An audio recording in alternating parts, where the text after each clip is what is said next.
শরৎচন্দ্র চট্টোপাধ্যায়ের লেখা নিষ্কৃতি। ভবানীপুরের চাটুজ্যেরা 51বর্তী পরিবার।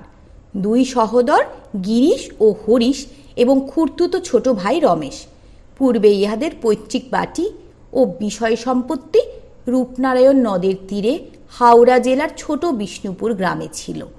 তখন গিরিশের পিতা ভবানী চাটুজ্যের অবস্থাও ভালো ছিল, কিন্তু হঠাৎ এক সময়ে রূপনারায়ণ এমনি প্রচণ্ড ক্ষুধায় ভবানীর জমি জায়গা পুকুর বাগান গিলিতে শুরু করিলেন যে বছর 5-6 মধ্যে প্রায় কিছুই অবশিষ্ট রাখিলেন না। অবশেষে 7 পুরুষের বাস্তু ভিটাটি পর্যন্ত গলাধকরণ করিয়া এই ব্রাহ্মণকে সম্পূর্ণ নিঃস্ব করিয়া নিজের ত্রিসীমানা হইতে দূর করিয়া দিলেন। ভবানী সপরিবারে পলাইয়া আসিয়া ভবানীপুরে আশ্রয় গ্রহণ করিলেন। সেসব অনেক দিনের কথা। তাহার পর গিরিশ ও হরিশ উভয়েই উকিল হইয়াছেন, বিস্তর বিষয় আশয় অর্জন করিয়াছেন, বাটি প্রস্তুত করিয়াছেন। এক কথায় যাহা গিয়াছিল তাহার চতুর্গুণ ফিরাইয়া আনিয়াছেন। এখন বড় ভাই গিরিশের বাৎসরিক আয় প্রায় 26-25 হাজার টাকা। হরিশও 5-6 হাজার টাকা উপায় করেন। শুধু করিতে পারে নাই রমেশ, তবে একেবারে যে কিছুই পারে নাই তাহা নহে। 12-3 সে আইন ফেল করিতে পারিয়াছিল এবং সম্প্রতি কি একটা ব্যবসায়ে বর্দার 1000-3-4 লোকসান করিয়া এইবার ঘরে বসিয়া খবরের কাগজের সাহায্যে দেশ উদ্ধারে রত হইয়াছিল। কিন্তু এতদিনের এক সংসার এইবার ভাঙিয়া পড়িবার উপক্রম করিতে লাগিল। তাহার কারণ মেজ বউ ও ছোট বউয়ে কিছুতেই আর বনিবনাও হয় না। হরিশ এতকাল কলকাতায় থাকিতেন না, সপরিবারে মফস্বলে থাকিয়া প্র্যাকটিস করিতেন। তখন মাঝে মাঝে 2-10 দিনের বাড়ি আসা যাওয়ায় অল্প সময়টুকু এই দুটি নারী বিশেষ সদ্ভাবে না কাটিলেও কলহ বিবাদের এরূপ প্রচুর অবসর ছিল না। প্রায় মাসখানেক হইল হরিশ সদরে ফিরিয়া আসিয়া ওকালতি করিতেছেন এবং বাড়ি হইতে সুখ শান্তিও পলাইবার উপক্রম করিয়াছে। তবে এবার আসিয়া পর্যন্ত দুই জায়ের মন কষাকষির ব্যাপার এখনো উঁচু পর্দায় উঠে নাই। তাহার কারণ ছোট বউ এতদিন এখানে ছিল না। রমেশের স্ত্রী শৈলজা তাহার একমাত্র পুত্র পটল ও সপত্নী পুত্র কানাইলালকে বড় যার হাতে রাখিয়া মরণাপন্ন বাপকে দেখিতে কৃষ্ণনগর গিয়াছিল। বাপ আরোগ্য হইয়াছেন, সেও দিন 5-6 ফিরিয়া আসিয়াছে। বাড়িতে শাশুড়ি এখনো বাঁচিয়া আছেন বটে, কিন্তু বড় বধূ সিদ্ধেশ্বরী যথার্থ গৃহিণী। তাহার প্রকৃতিটা ঠিক বুঝা যাইত না। এই জন্যই বোধ করি পাড়ায় তাহার অখ্যাতি সুখ্যাতি দুই একটু অতিমাত্রায় ছিল। সিদ্ধেশ্বরীর দরিদ্র পিতামাতা তখনও বাঁচিয়াছিলেন। গত 5-6 বৎসর ধরিয়া তাহারা অবিশ্রাম চেষ্টা করিয়া এবার পুজোর সময় মেয়েকে বাড়ি লইয়া গিয়াছেন। সিদ্ধেশ্বরী সংসার ফেলিয়া বেশি দিন সেখানে থাকিতে পারিলেন না। মাসখানেক পরেই ফিরিয়া আসিলেন, কিন্তু কাটোয়ার ম্যালেরিয়া সঙ্গে করিয়া আনিলেন। অথচ বাড়ি আসিয়া অত্যাচার বন্ধ করিলেন না। তেমনি প্রাতঃস্নান চলিতে লাগিল এবং কিছুদিনেই মধ্যেই কুইনিন সেবন করিতে সম্মত হইলেন না তিনি। অতএব ভুগিতেও লাগিলেন। 2-4 দিন যায়, জ্বরে পড়েন, আবার উঠেন, আবার পড়েন, ফলে দুর্বল হইয়া পড়িতেছিলেন। এমনি সময়ে শৈল বাপের বাড়ি হইতে ফিরিয়া আসিয়া চিকিৎসা সম্বন্ধে অত্যন্ত কড়াকড়ি শুরু করিয়া দিল। ছেলেবেলা হইতে চিরকাল সে বড় বধূর কাছেই আছে, এজন্য সে যত জোর করিতে পারিত মেজ বউ কিংবা আর কেহ তাহা পারিত না। আরও একটা কারণ ছিল, মনে মনে সিদ্ধেশ্বরী তাহাকে ভারী ভয় করিতেন। শৈল অত্যন্ত রাগী মানুষ এবং এমনি কঠোর উপবাস করিতে পারিত যে একদিন শুরু করিলে কোনো উপায়েই তাহাকে জলস্পর্শ করানো যাইত না। এইটাই সিদ্ধেশ্বরীর সর্বাপেক্ষা উৎকণ্ঠার হেতু ছিল। শৈলর মাসির বাড়ি পটলডাঙ্গায়। এবার কৃষ্ণনগর হইতে আসিয়া অবধি তাহাদের সহিত দেখা করিতে পারি নাই। আজ একাদশী, শাশুড়ির রান্নার কাজ নাই, তাই সকালেই সিদ্ধেশ্বরীর মেজ ছেলে হরিচরণের উপর মাকে ঔষধ খাওয়ানোর ভার দিয়া সে পটলডাঙ্গায় গিয়াছিল। শীতকাল, ঘণ্টা 2 হইলে সন্ধ্যা হইয়াছে। কাল প্রভাত হইতেই সিদ্ধেশ্বরীর ভালো করিয়া জ্বর ছাড়ে নাই। আজ এই সময়টায় তিনি লেপ মুড়ি দিয়া চুপ করিয়া নির্জীবের মতো তাহার অতি প্রশস্ত শয্যার একাংশে শুইয়াছিলেন এবং এই শয্যার উপরেই 3-4টি ছেলে মেয়ে চেঁচামেচি করিয়া খেলা করিতেছিল। নিচে কানাইলার প্রদীপের আলোকের সম্মুখে বসিয়া ভূগোল মুখস্থ করিতেছিল, অর্থাৎ বই খুলিয়া হাঁ করিয়া হুড়োহুড়ি দেখিতেছিল। ওধারে শয্যার উপর হরিচরণ শিয়রে আলো জ্বালিয়া চিত হইয়া নিবিষ্ট চিত্তে বই পড়িতেছিল। বোধ করি পাশের পড়া তৈরি করিতেছিল, কারণ এত গণ্ডগোলেও তাহার লেশমাত্র ধৈর্যচ্যুতি ঘটিতেছিল না। যে শিশুর দলটি এতক্ষণ চেঁচামেচি করিয়া বিছানার উপর খেলিতেছিল, ইহারা সকলেই মেজকর্তা হরিশের সন্তান। বিপিন সহসা সরিয়া আসিয়া সিদ্ধেশ্বরীর মুখের উপর ঝুঁকিয়া পড়িয়া বলিল, আজ আমার ডান দিকে শোবার পালা না বড় মা? কিন্তু বড় মা জবাব দিয়ার পূর্বেই নিচে হইতে কানাই ডাক দিয়া বলিল, না বিপিন, তুমি না, বড় মার ডান দিকে আমি শোবো যে। বিপিন প্রতিবাদ করিল, তুমি কাল শুয়েছিলে যে মেজদা? কাল শুয়েছিলাম, আচ্ছা আচ্ছা, আজ তবে বাদিকে। যেই বলা অমনি পটলের ক্ষুদ্র মস্তক লেপের ভিতর হইতে উঁচু হইয়া উঠিল। সে এতক্ষণ প্রাণপণে চুপ করিয়া জ্যাঠাইমার বাদিক ঘেঁষিয়া পড়িয়াছিল। বেদখল হইনার সম্ভাবনায় অমর হুড়োমুড়িতে পর্যন্ত যোগ দিতে ভরসা করে নাই। সে ক্ষীণ কণ্ঠে বলিল, আমি এতক্ষণ চুপ করে শুয়ে আছি যে। কানাই অগ্রজের অধিকার লইয়া হুঙ্কার দিয়া উঠিল, পটল, বড় ভাইয়ের সঙ্গে তর্ক করো না বলছি, মাকে বলে দেব। পটল বেচারা অত্যন্ত বেগতিক দেখিয়ে এবার জ্যাঠাইমার গলা জড়িয়া ধরিয়া কাঁদো কাঁদো হইয়া নালিশ করিল, বড় মা, আমি কখন থেকে শুয়ে আছি যে। কানাই ছোট ভাইয়ের স্পর্ধায় চোখ পাকাইয়া পটল বলিয়া গর্জিয়া উঠিয়াই হঠাৎ থামিয়া গেল। ঠিক এই সময়ে ঘরের বাহিরের বারান্দায় এক প্রান্ত হইতে শৈলজার কণ্ঠস্বর আসিল, ওরে বাপরে, দিদির ঘরে কি ডাকাত পড়েছে? সঙ্গে সঙ্গে কি পরিবর্তন! ও বিছানায় হরিচরণ পাঠ্যপুস্তকটা ধাঁ করিয়া বালিশের তলায় গুজিয়া দিয়া এবার বোধ করি একখানা অপাঠ্য পুস্তক খুলিয়া বসিয়া এক দৃষ্টে চাহিয়া রইল। চোখে তাহার জ্বলন্ত মনোযোগ। কানাই বাঁদিক ডান দিকের সমস্যা আপাতত নিষ্কৃতি না করিয়া চিৎকার জুড়িয়া দিল, যে বিস্তীর্ণ জলরাশি! আর সবচেয়ে আশ্চর্য শিশুর দলটি।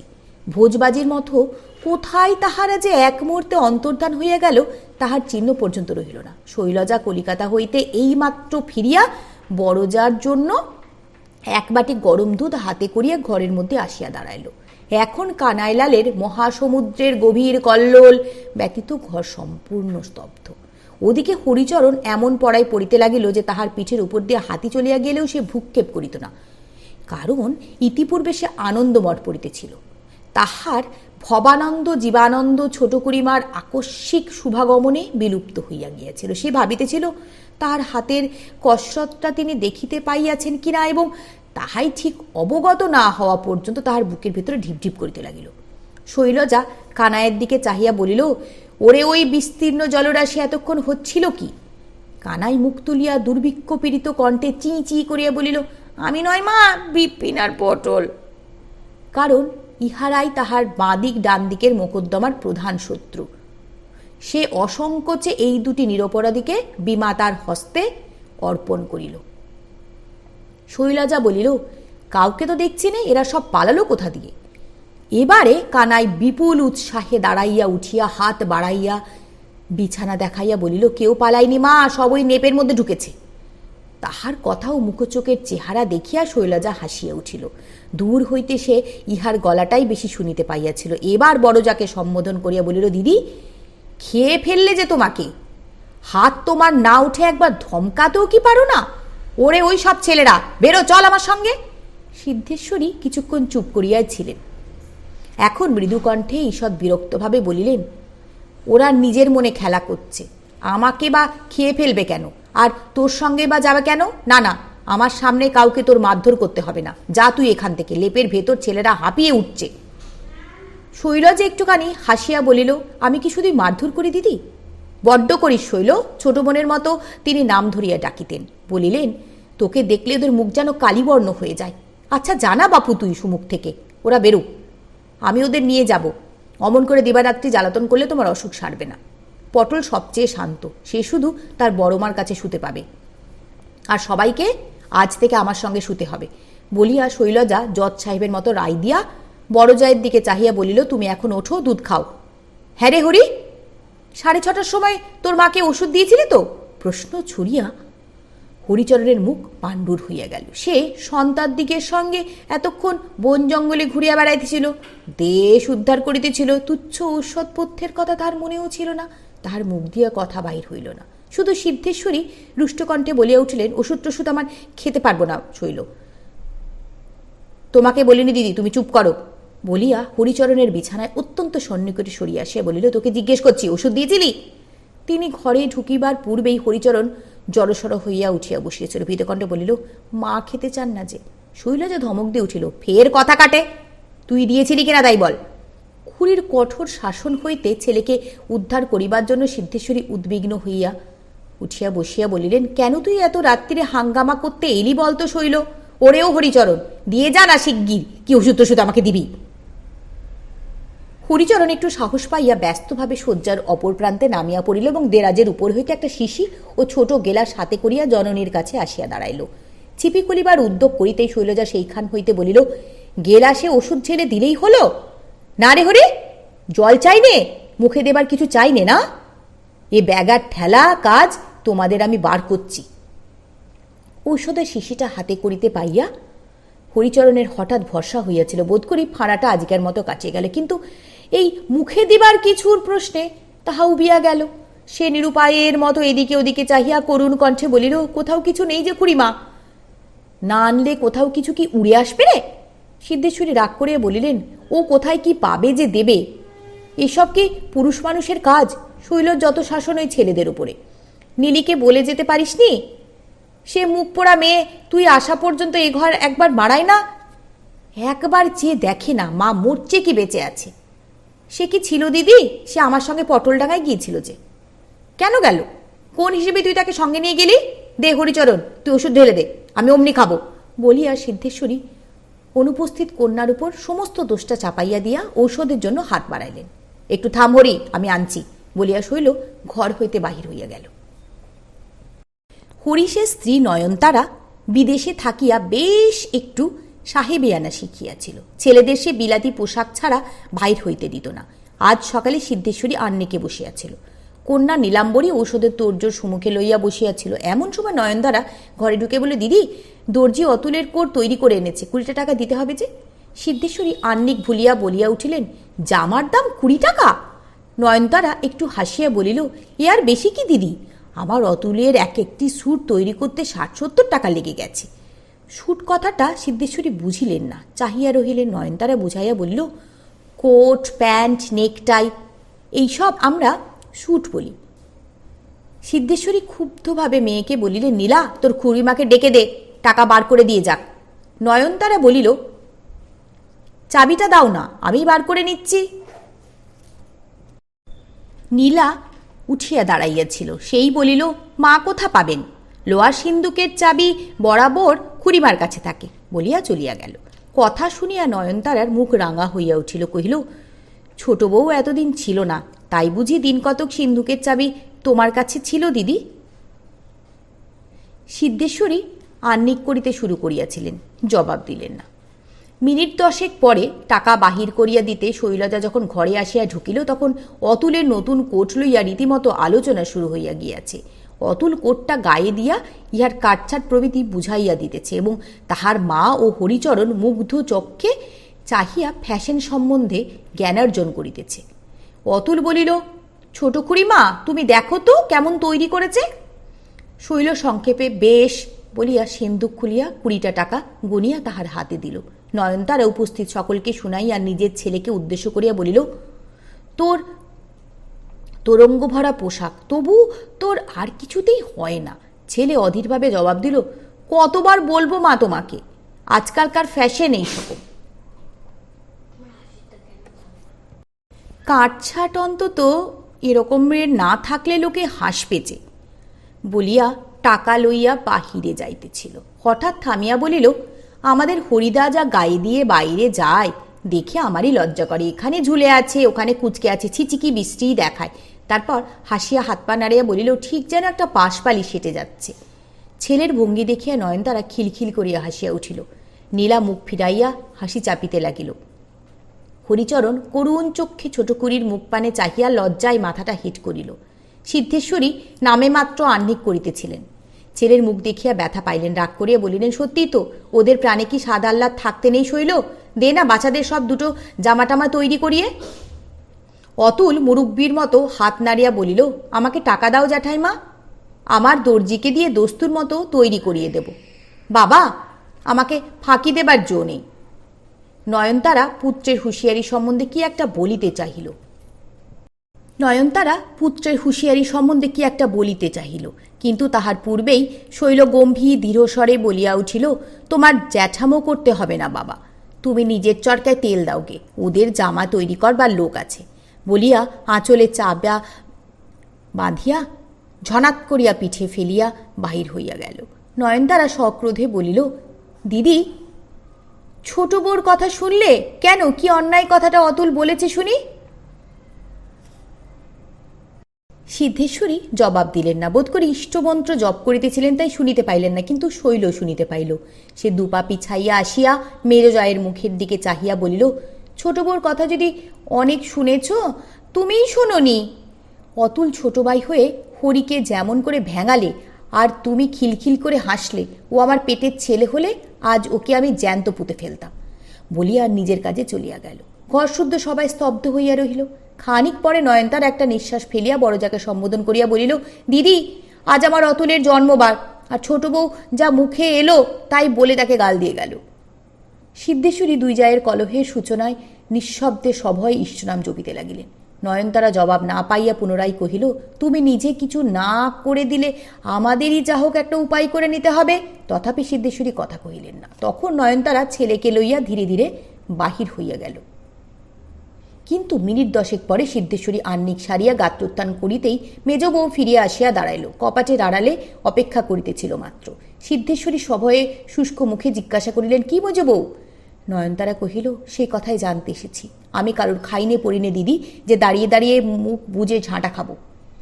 সিদ্ধেশ্বরী তাহাকে শান্ত করিবার অভিপ্রায়ে বিনীতভাবে বলিলেন, ঝাঁটা মারবে কেন মেজ বউ? ওর ওরকম কথা।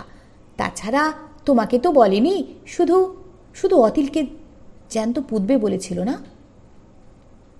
আর আমি খিলখিল করে হাসি। শাক দিয়ে মাছ ডেকো না দিদি। আবার ঝ্যাঁটা লোকে কি করে মারে? ধরে মারেনি বলে বুঝি তোমার মন ওঠেনি? সিদ্ধেশ্বরী অবাক হইয়া গেলেন। আস্তে আস্তে বলিলেন, ও কি কথা মেজ বউ? আমি কি তাকে শিখিয়ে দিয়েছি?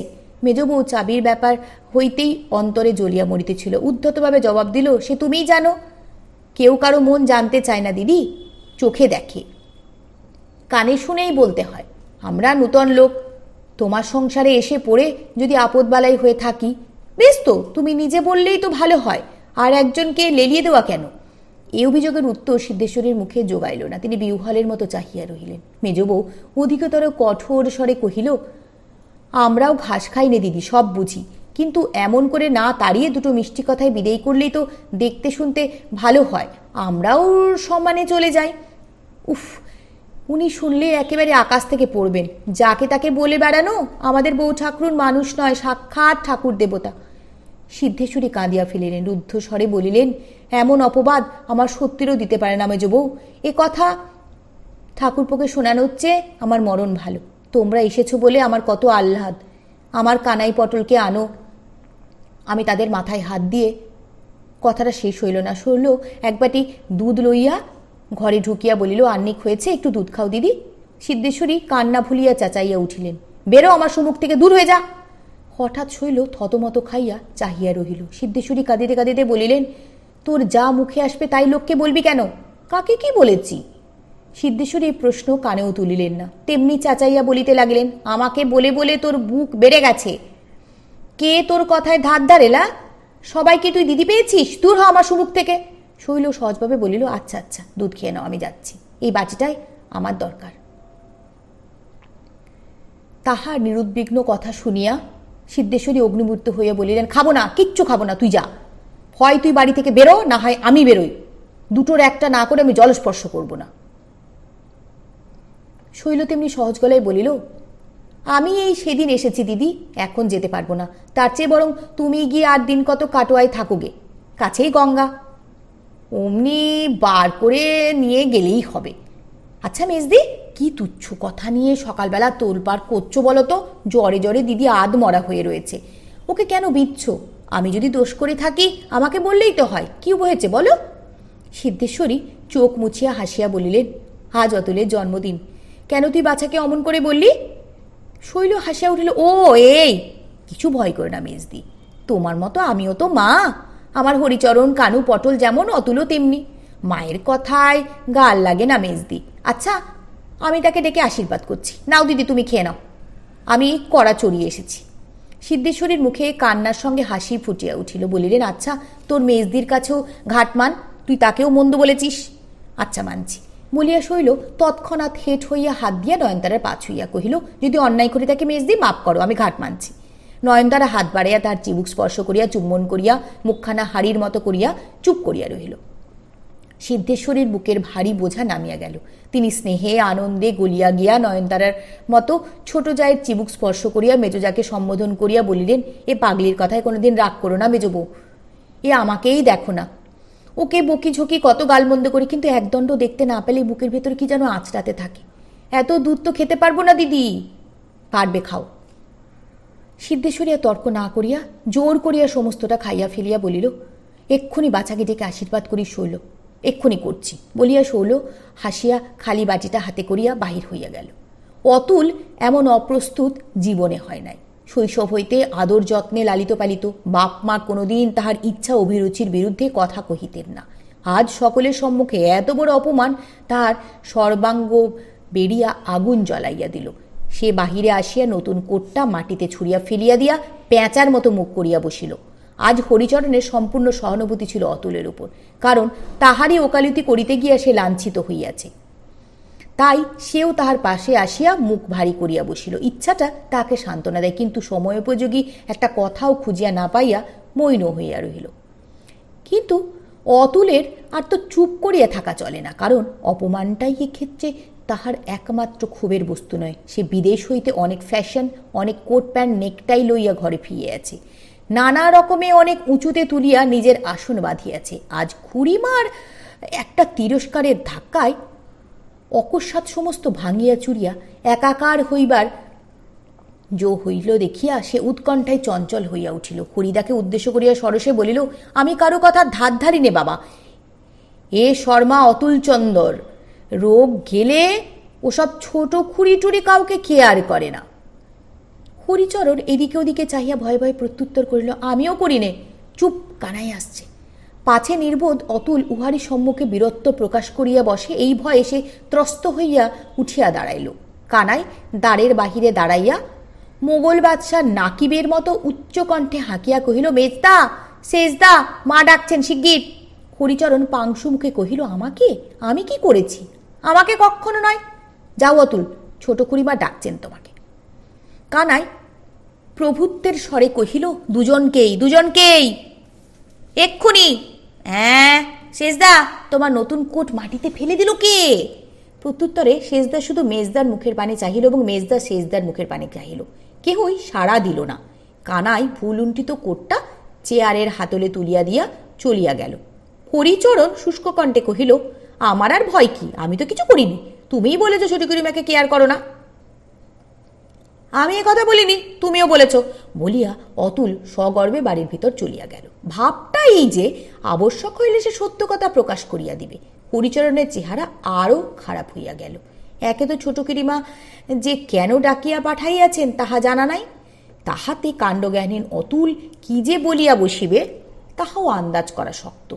একবার ভাবিল সেও পিছনে গিয়ে উপস্থিত হয় এবং সর্বপ্রকার নালিশে রীতিমতো প্রতিবাদ করে, কিন্তু কিছুই তাহার সাধ্যায়ত্ত বলিয়া ভরসা হইল না।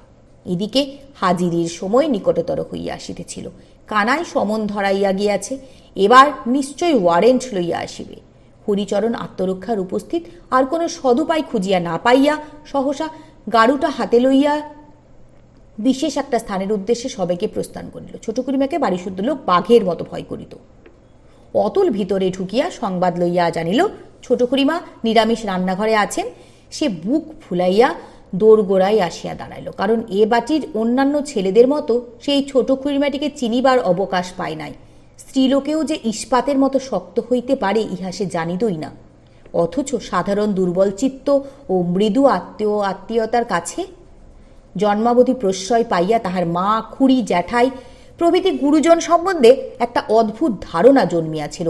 ইহাদিগের মুখের উপর শুধু কড়া জবাব দিতে পারিলেই কাজ পাওয়া যায়, অর্থাৎ নিজের ইচ্ছাটা খুব জোরে প্রকাশ করিতে পারা চাই।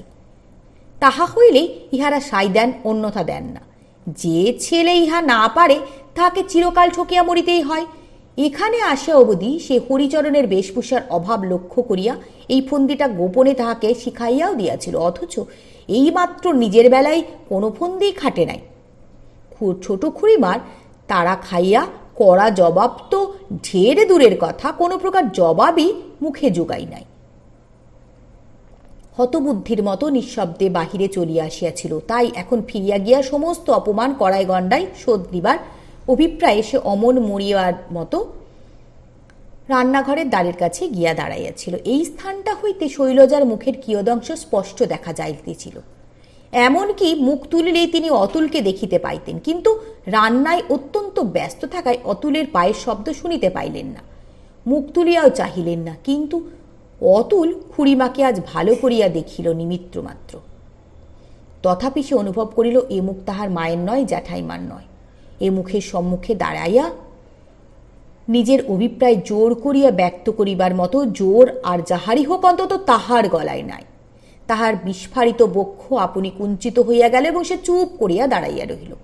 তাহার এটুকু পর্যন্ত সাহস হইল না যে কোনো রকম সাড়া দিয়াও ছোট খুড়িমার দৃষ্টি আকর্ষণ করে।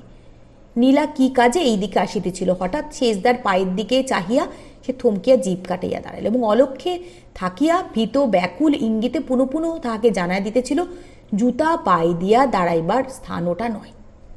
ছোট খুড়িমার আনত মুখের প্রতি কটাক্ষে দৃষ্টিপাত করিয়া অতুল অন্তরে কণ্টকিত হইয়া উঠিল। একবার মনে করিল নিঃশব্দে সরিয়া যায়, একবার ভাবিল জুতা জোড়াটা হাতে তুলিয়া লইয়া উঠানে ছুঁড়িয়া ফেলিয়া দেয়। কিন্তু ছোট বোনের সম্মুখে ভয়ের লক্ষণ প্রকাশ করিতে তাহার অত্যন্ত লজ্জা বোধ হইল। এই নিষেধটা সে যথার্থই জানিত না এবং স্পর্ধাপূর্বক তাহা অমান্যও করে নাই, কিন্তু পিতামাতার কাছে নিরন্তর অবারিত অসঙ্গত প্রশ্রয়ে তাহার অভিমান এতই সূক্ষ্ম তীব্র হইয়া উঠিয়াছিল যে একটা কাজ করিয়া ফেলিয়া শেষে ভয়ে পিছাইয়া দাঁড়াইতে তাহার মাথা কাটা যাইত। ভীত বিবর্ণ মুখে সেইখানে দাঁড়াইয়া নিজের সর্বনাশ উপলব্ধি করিয়াও সে অভিমানী দুর্যোধনের মতো সূচগ্র ভূমিও পরিত্যাগ করিতে পারিল না। শৈলজা মুখ তুলিল, সস্নেহে মৃদু হাসিয়া বলিল, অতুল এসেছিস, দাঁড়া বাবা। ও কিরে, জুতো পায়ে, নিচে যা, নিচে যা। বাড়ির আর কোনো ছেলে অনুরূপ অবস্থায় শৈলজার হাতে এত সহজে নিষ্কৃত পাইলে ছুটিয়া পালাইয়া যাইত, কিন্তু অতুল ঘাড় গুজিয়া দাঁড়াইয়া রহিল। শৈলজা উঠিয়া দাঁড়াইয়া বলল, জুতো পায়ে দিয়ে এখানে আসতে নেই অতুল, নিচে যাও। অতুল শুষ্ক মুখে নিঃশব্দে ক্ষীণ স্বরে বহিল, আমি তো চৌকাঠের বাইরে দাঁড়িয়ে আছি, এখানে দোষ কি? শৈলজা ধমকাইয়া উঠিল, দোষ আছে, যাও। অতুল তথাপি নড়িল না। সে মানুষ চক্ষে দেখিতে লাগিল হরিচরণ, কানাই, বিপিন প্রভৃতি আড়াল হইতে তাহার লাঞ্ছনা উপভোগ করিতেছে। তাই বজ্জাত ঘোড়ার মতো ঘাড় বাঁকাইয়া বলিল, আমরা চুচুড়ার বাড়িতে তো জুতো পায়ে দিয়েই রান্নাঘরে যেতুম, এখানে চৌকাঠের বাইরে দাঁড়ালে কিচ্ছু দোষ নেই। ইহার স্পর্ধা দেখিয়া শৈলজা দুঃসহ বিস্ময়ে স্তব্ধ হইয়া দাঁড়াইয়া রহিল। শুধু তাহার চোখ দুটো দিয়ে যেন আগুন ফুটিয়া বাহির হইতে লাগিল। ঠিক এই সময় হরিচরণের বড় ভাই মনীন্দ্র ডাম্বেল এবং মুগুর ভাজিয়া ঘরমাক্ত কলেবরে বাহিরে যাইতেছিল। শৈলজা চোখের দিকে চাইয়া সবিষয়ে জিজ্ঞাসা করিল, কি হয়েছে খুড়িমা? ক্রোধে শৈলজার মুখ দিয়া স্পষ্ট কথা বাহির হইল না। নীরা দাঁড়াইয়াছিল, অতুলের পায়ে দিকে আঙুল দিয়া দাঁড়াইয়া কহিল, শেষদা জুতো পায়ে দিয়ে দাঁড়িয়ে আছে, কিছুতে নামবে না। মনীন্দ্র হাঁকিয়া কহিল, এই নেমে আয়। অতুল গো ভরে কহিল, এখানে দাঁড়াতে দোষ কি? ছোট খুড়ি আমাকে দেখতে পারে না বলে শুধু যা যা করছে। মনীন্দ্র তড়াক করিয়া রকের উপর লাফাইয়া উঠিল। অতুবের গণ্ডে একটা প্রচণ্ড চপেটাঘাত করে কহিল, ছোট খুড়ি নয়, ছোট খুড়ি মা। করছে নয়, করছেন বলতে হয়, ইতর কোথাকার। একে মনীন্দ্র পালোয়ান লোক, চরের ওজনটাও ঠিক রাখিতে পারেনি। অতুল চোখে অন্ধকার দেখিয়া বসিয়া পড়িল। মনীন্দ্র ভারী অপ্রতিভ হইয়া গেল। একটা আঘাত করা সে ইচ্ছাও করে নাই, আবশ্যকও মনে করে নাই। ব্যস্তভাবে ঝুঁকিয়া পড়িয়া তাহার হাত দুটা ধরিয়া দাঁড় করাইয়া দিবাই মাত্র অতুল ক্রোধোন্মত্ত চিতাবাঘের মতো মনীন্দ্রের গায়ের উপর লাফাইয়া পড়িল। আঁচড়াইয়া কামড়াইয়া এমন সব মিথ্যা সম্পর্ক ধরিয়া ডাকিতে লাগিল, যাহা হিন্দু সমাজে থাকিয়া জ্যাঠাতুতো খুড়তুতো ভাইয়ের মধ্যে হওয়া সম্পূর্ণ অসম্ভব। মনি প্রথমটা বিস্ময় একেবারে হতবুদ্ধি হইয়া গেল। সে মেডিকেল কলেজের উঁচু ক্লাসে পড়ে এবং বয়সে ছোট ভাইদের চেয়ে অনেকটাই বড়। তাহারা বড় ভাইয়ের সম্মুখে দাঁড়াইয়া চোখ তুলিয়া কথা কহিতে পারে না। এ বাড়িতে ইহাই সে চিরকাল দেখিয়া আসিয়াছে। কেহ যে এই সমস্ত অকথ্য অশ্রাব্য গালিগালাজ উচ্চারণ করিতে পারে, ইহা তাহার কল্পনার অযোগ্য। আর তাহার হিতাহিত জ্ঞান রহিল না। অতুলের ঘাড় ধরিয়া সজোরে তাহাকে শানের উপর নিক্ষেপ করিল, লাথি মারিয়া ঠেলিয়া উপর হইতে প্রাঙ্গণের উপর ফেলিয়া দিল। কানাই, বিপিন, পটল প্রভৃতি ছোট ছোট ছেলেমেয়েরা রই রই শব্দে চিৎকার করিয়া উঠিল। মনীন্দ্রের মা সিদ্ধেশ্বরী আহ্নিক ফেলিয়া ছুটিয়া আসিলেন। মেঝবধূ নির্জন ঘরে বসিয়া গোটা দুই সন্দেশ গালে দিয়া জল খাইবার উদ্যোগ করিতেছিল। গোলমাল শুনিয়া বাহিরে আসিয়া একেবারে নীলবর্ণ হইয়া গেলেন। মুখের সন্দেশ ফেলিয়া দিয়া মরা কান্না তুলিয়া ঝাঁপাইয়া আসিয়া ছেলের উপর উপুর হইয়া পড়িলেন। সমস্তটা মিলিয়া একটা গণ্ডগোল উঠিল যে বাহির হইতে কর্তারা কাজকর্ম ফেলিয়া ছুটিয়া এসে উপস্থিত হইলেন। শৈলজা রান্নাঘর হইতে মুখ বাড়াইয়া বলিল, মণি, তুই বাইরে যা বলিয়া পুনরায় নিজের কাছে মন দিলেন। মণি নিঃশব্দে চলিয়া গেল। তাহার পিতা মেজ বৌমার উন্মাদ ভঙ্গি দেখিয়া লজ্জা পাইয়া প্রস্থান করিলেন। এই মহামারী ব্যাপার কতকটা শান্ত হইয়া গেলে হরিশ ছেলেকে প্রশ্ন করিলেন। অতুল কাঁদিতে কাঁদিতে ছোট খুড়ির প্রতি সমস্ত দোষারোপ করিয়া কহিল, ও বড়দাকে মারতে শিখিয়ে দিলে, ইত্যাদি ইত্যাদি। হরিশ চিৎকার করে বলিলেন, ছোট বৌমা, মণিকে যে তুমি খুন করতে শিখিয়ে দিলে, কেন শুনি? নীলা রান্নাঘরের ভিতর হইতে ছোট খুড়ির হইয়া জবাব দিল, শেষদা কথা শোনেননি আর বড়দাকে গালাগালি দিয়েছেন তাই। নয়নতারা ছেলের তরফ হইতে বলিল, তবে আমিও বলি ছোট বউ, তোমার হুকুমে ওকে মেরে ফেলছিল বলেই প্রাণের দায়ে ও গাল দিয়েছে, নইলে গাল দেবার ছেলে তো আমার অতুল নয়। নয়ই তো বলিয়া সাই দিয়া হরিশ আরও ক্রুদ্ধস্বরে জানিতে চাহিলেন, তোর ছোট খুড়িমাকে জিজ্ঞাসা কর নীলা, উনি কি যে অতুলকে মারতে হুকিম দেন? কথা যখন ও না শুনেছিল তখন কেন আমাদের কাছে নালিশ না করা হলো? আমরা উপস্থিত থাকতে উনি নালিশ করতে গেলেন কেন? নীলা এই তিনটি প্রশ্নের একটারও উত্তর দিল না। সিদ্ধেশ্বরী এতক্ষণ বারান্দায় একধারে অবসন্নের মতো চুপ করিয়া বসিয়াছিলেন। তার পীড়িত দেহে এই উত্তেজনা অত্যধিক হইয়া পড়িয়াছিল। একে তো এই সংসারে তিনি ছেলেপুলে মানুষ করা ছাড়া সহজে কোনো বিষয়ে কথা কহিতে চাইতেন না, কারণ তাহার মনে মনে বিশ্বাস ছিল ভগবান এ বাটির সম্বন্ধে সুবিচার করেন নাই, তাকে বড় বধূ এবং গৃহিণী করিয়াও উপযুক্ত বুদ্ধি দেন নাই। অথচ শৈলকে সকলের ছোট এবং ছোট বউ করিয়াও রাশি প্রমাণ বুদ্ধি দিয়াছেন। হিসাব করিতে, চিঠিপত্র লিখিতে, কথাবার্তা কহিতে, রোগে শোকে চারিদিকে নজর রাখিতে, সকলকে শাসন করিতে, রাঁধিতে, বাড়িতে সাজাইতে গুছাইতে ইহার জুড়ি নাই। তিনি প্রায়ই বলিতেন, শৈল আমার পুরুষ মানুষ হইলে এতদিনে জজ হইত। সেই শৈলকে যখন মেজকর্তা কটূক্তি করিতে লাগিলেন, তখন হঠাৎ বোধ করি ভগবান তাহার মাথার মধ্যে গৃহিণীর কর্তব্য বুদ্ধি গুজিয়া দিয়া গেলেন। সিদ্ধেশ্বরী একটু রুক্ষস্বরে বলিয়া ফেলিলেন, বেশ তো মেজ ঠাকুরপো, তাই যদি হয় তবে তুমিই বা আমাদের কাছে নালিশ না করে নিজে শাসন করছো কেন? মা বেঁচে, আমি বেঁচে, জীবকে শাসন করতে হয় আমরা করব। তুমি পুরুষ মানুষ, ভাসুর, ও কি কথা, বাইরে যাও, লোকে শুনলে বলবে কি? হরিশ লজ্জা পাইয়া বলিলেন, তুমি সব দিকে দৃষ্টি রাখলে ভাবনা কি ভৌচাক্রণ? তাহলে কি একজন আরেকজনকে বাড়ির মধ্যে হত্যা করে ফেলতে পারে? বলিয়া বাইরে যাইবার উপক্রম করিতে তাহার স্ত্রী বাধা দিয়া বলিলেন, বেশ তো, দাঁড়িয়ে দেখোই না উনি জীবকে কেমন শাসন করেন। হরিশ সে কথার আর জবাব না দিয়া বাহিরে চলিয়া গেলেন। দিন পাঁচেক পরে সকাল হইতেই মেজগিন্নিদের জিনিসপত্র বাঁধা চাতা হইতেছিল। সিদ্ধেশ্বরী তাহার লক্ষ্য করিয়া দ্বারের বাহিরে আসিয়া দাঁড়াইলেন। মিনিট খানেক নিঃশব্দে চাহিয়া থাকিয়া বলিলেন, আজ সব কি হচ্ছে মেজবউ? নয়নতারা উদাসভাবে জবাব দিল, দেখতেই তো পাচ্ছ। তা তো পাচ্ছি, কোথায় যাওয়া হবে? নয়নতারা তেমনি ভাবে কহিল, যেখানে হোক। তবু কোথায় শুনি? কি করে জানবো দিদি কোথায়? উনি বাসা ঠিক করতে বেরিয়েছেন, ফিরে না এলে তো বলতে পারি নে। তোমার ভাসুর শুনেছেন? তাকে শুনিয়ে কি হবে? যার শোনা দরকার সেই ছোট গিন্নি শুনেছেন, আড়ালে দাঁড়িয়ে একবার দেখেও গেছেন। এটা নয়নতারার মিছে কথা। শৈলজার এই সকালবেলাটায় নিঃশ্বাস ফেলিবার অবকাশ থাকে না, সে কিছুই জানিত না। সিদ্ধেশ্বরী ক্ষণকাল মৌন থাকিয়া বলিলেন, দেখো মেজবউ, এই ভাসুরের মান মর্যাদা তোমরা বুঝলে না, কিন্তু বাইরের লোককে জিজ্ঞাসা করলে শুনতে পাবে অনেক জন্ম জন্মান্তরের তপস্যার ফলেই এমন ভাসুর পাওয়া যায়, নইলে পাওয়া যায় না। নয়নতারা সহসা উদ্দীপ্ত হইয়া বলিল, আমরা সে কথা কি জানি নে দিদি, দুজনে দিবারাত্রি বলা বলি করি, শুধু ভাসুর নয়, অনেক পুণ্য এমন বড় যা মেলে। তোমার বাড়িতে আমরা ঘরদোর ঝাড় দিয়ে চাকরের মতো থাকতে পারি, কিন্তু এখানে আর একদণ্ড বাস করতে পারবো না। আজ নয়নতারার কণ্ঠস্বরে এমন একটু আন্তরিকতার আভাস সিদ্ধেশ্বরীর কানে বাজিল যে তিনি আর্দ্র হইয়া পড়িলেন। কহিলেন, এ আমার বাড়ি তো নয় মেজবউ, বাড়ি তোমাদেরই। কোনো মতেই তোমাদের আমি আর কোথাও যেতে দিতে পারবো না।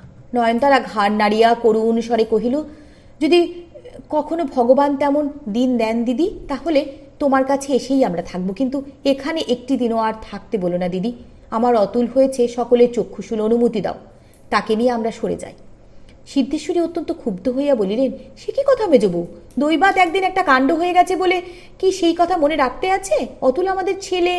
কথাটা শেষ হওয়া পর্যন্ত নয়নতারা ধৈর্য ধরতে পারিল না, বলিয়া উঠিল, কোনো কথা মনে রাখতে পারিনে বলে কত বকুনি খেয়ে মরি দিদি। ওই যখন হলো তখনই হাউমাউ করে কেঁদে কেটে মরি, কিন্তু এক দণ্ড পরে আমি যে গঙ্গা জল, সেই গঙ্গা জল, একটি কথাও আমার স্মরণ থাকে না। আমি তো সমস্ত ভুলেই গিয়েছিলাম, কিন্তু রাগ করতে পাবো না দিদি, তুমি যতই বলো। আমাদের ছোট বউ সহজ মেয়ে নয়, বাড়ি শুদ্ধ সবাইকে শিখিয়ে দিয়েছে, সেই থেকে কেউ আমার অতুলের সঙ্গে কথাটি কয় না। বাছা মুখ চুন করে বেড়াই দেখেই তো জিজ্ঞেস করতে শুরু করলাম।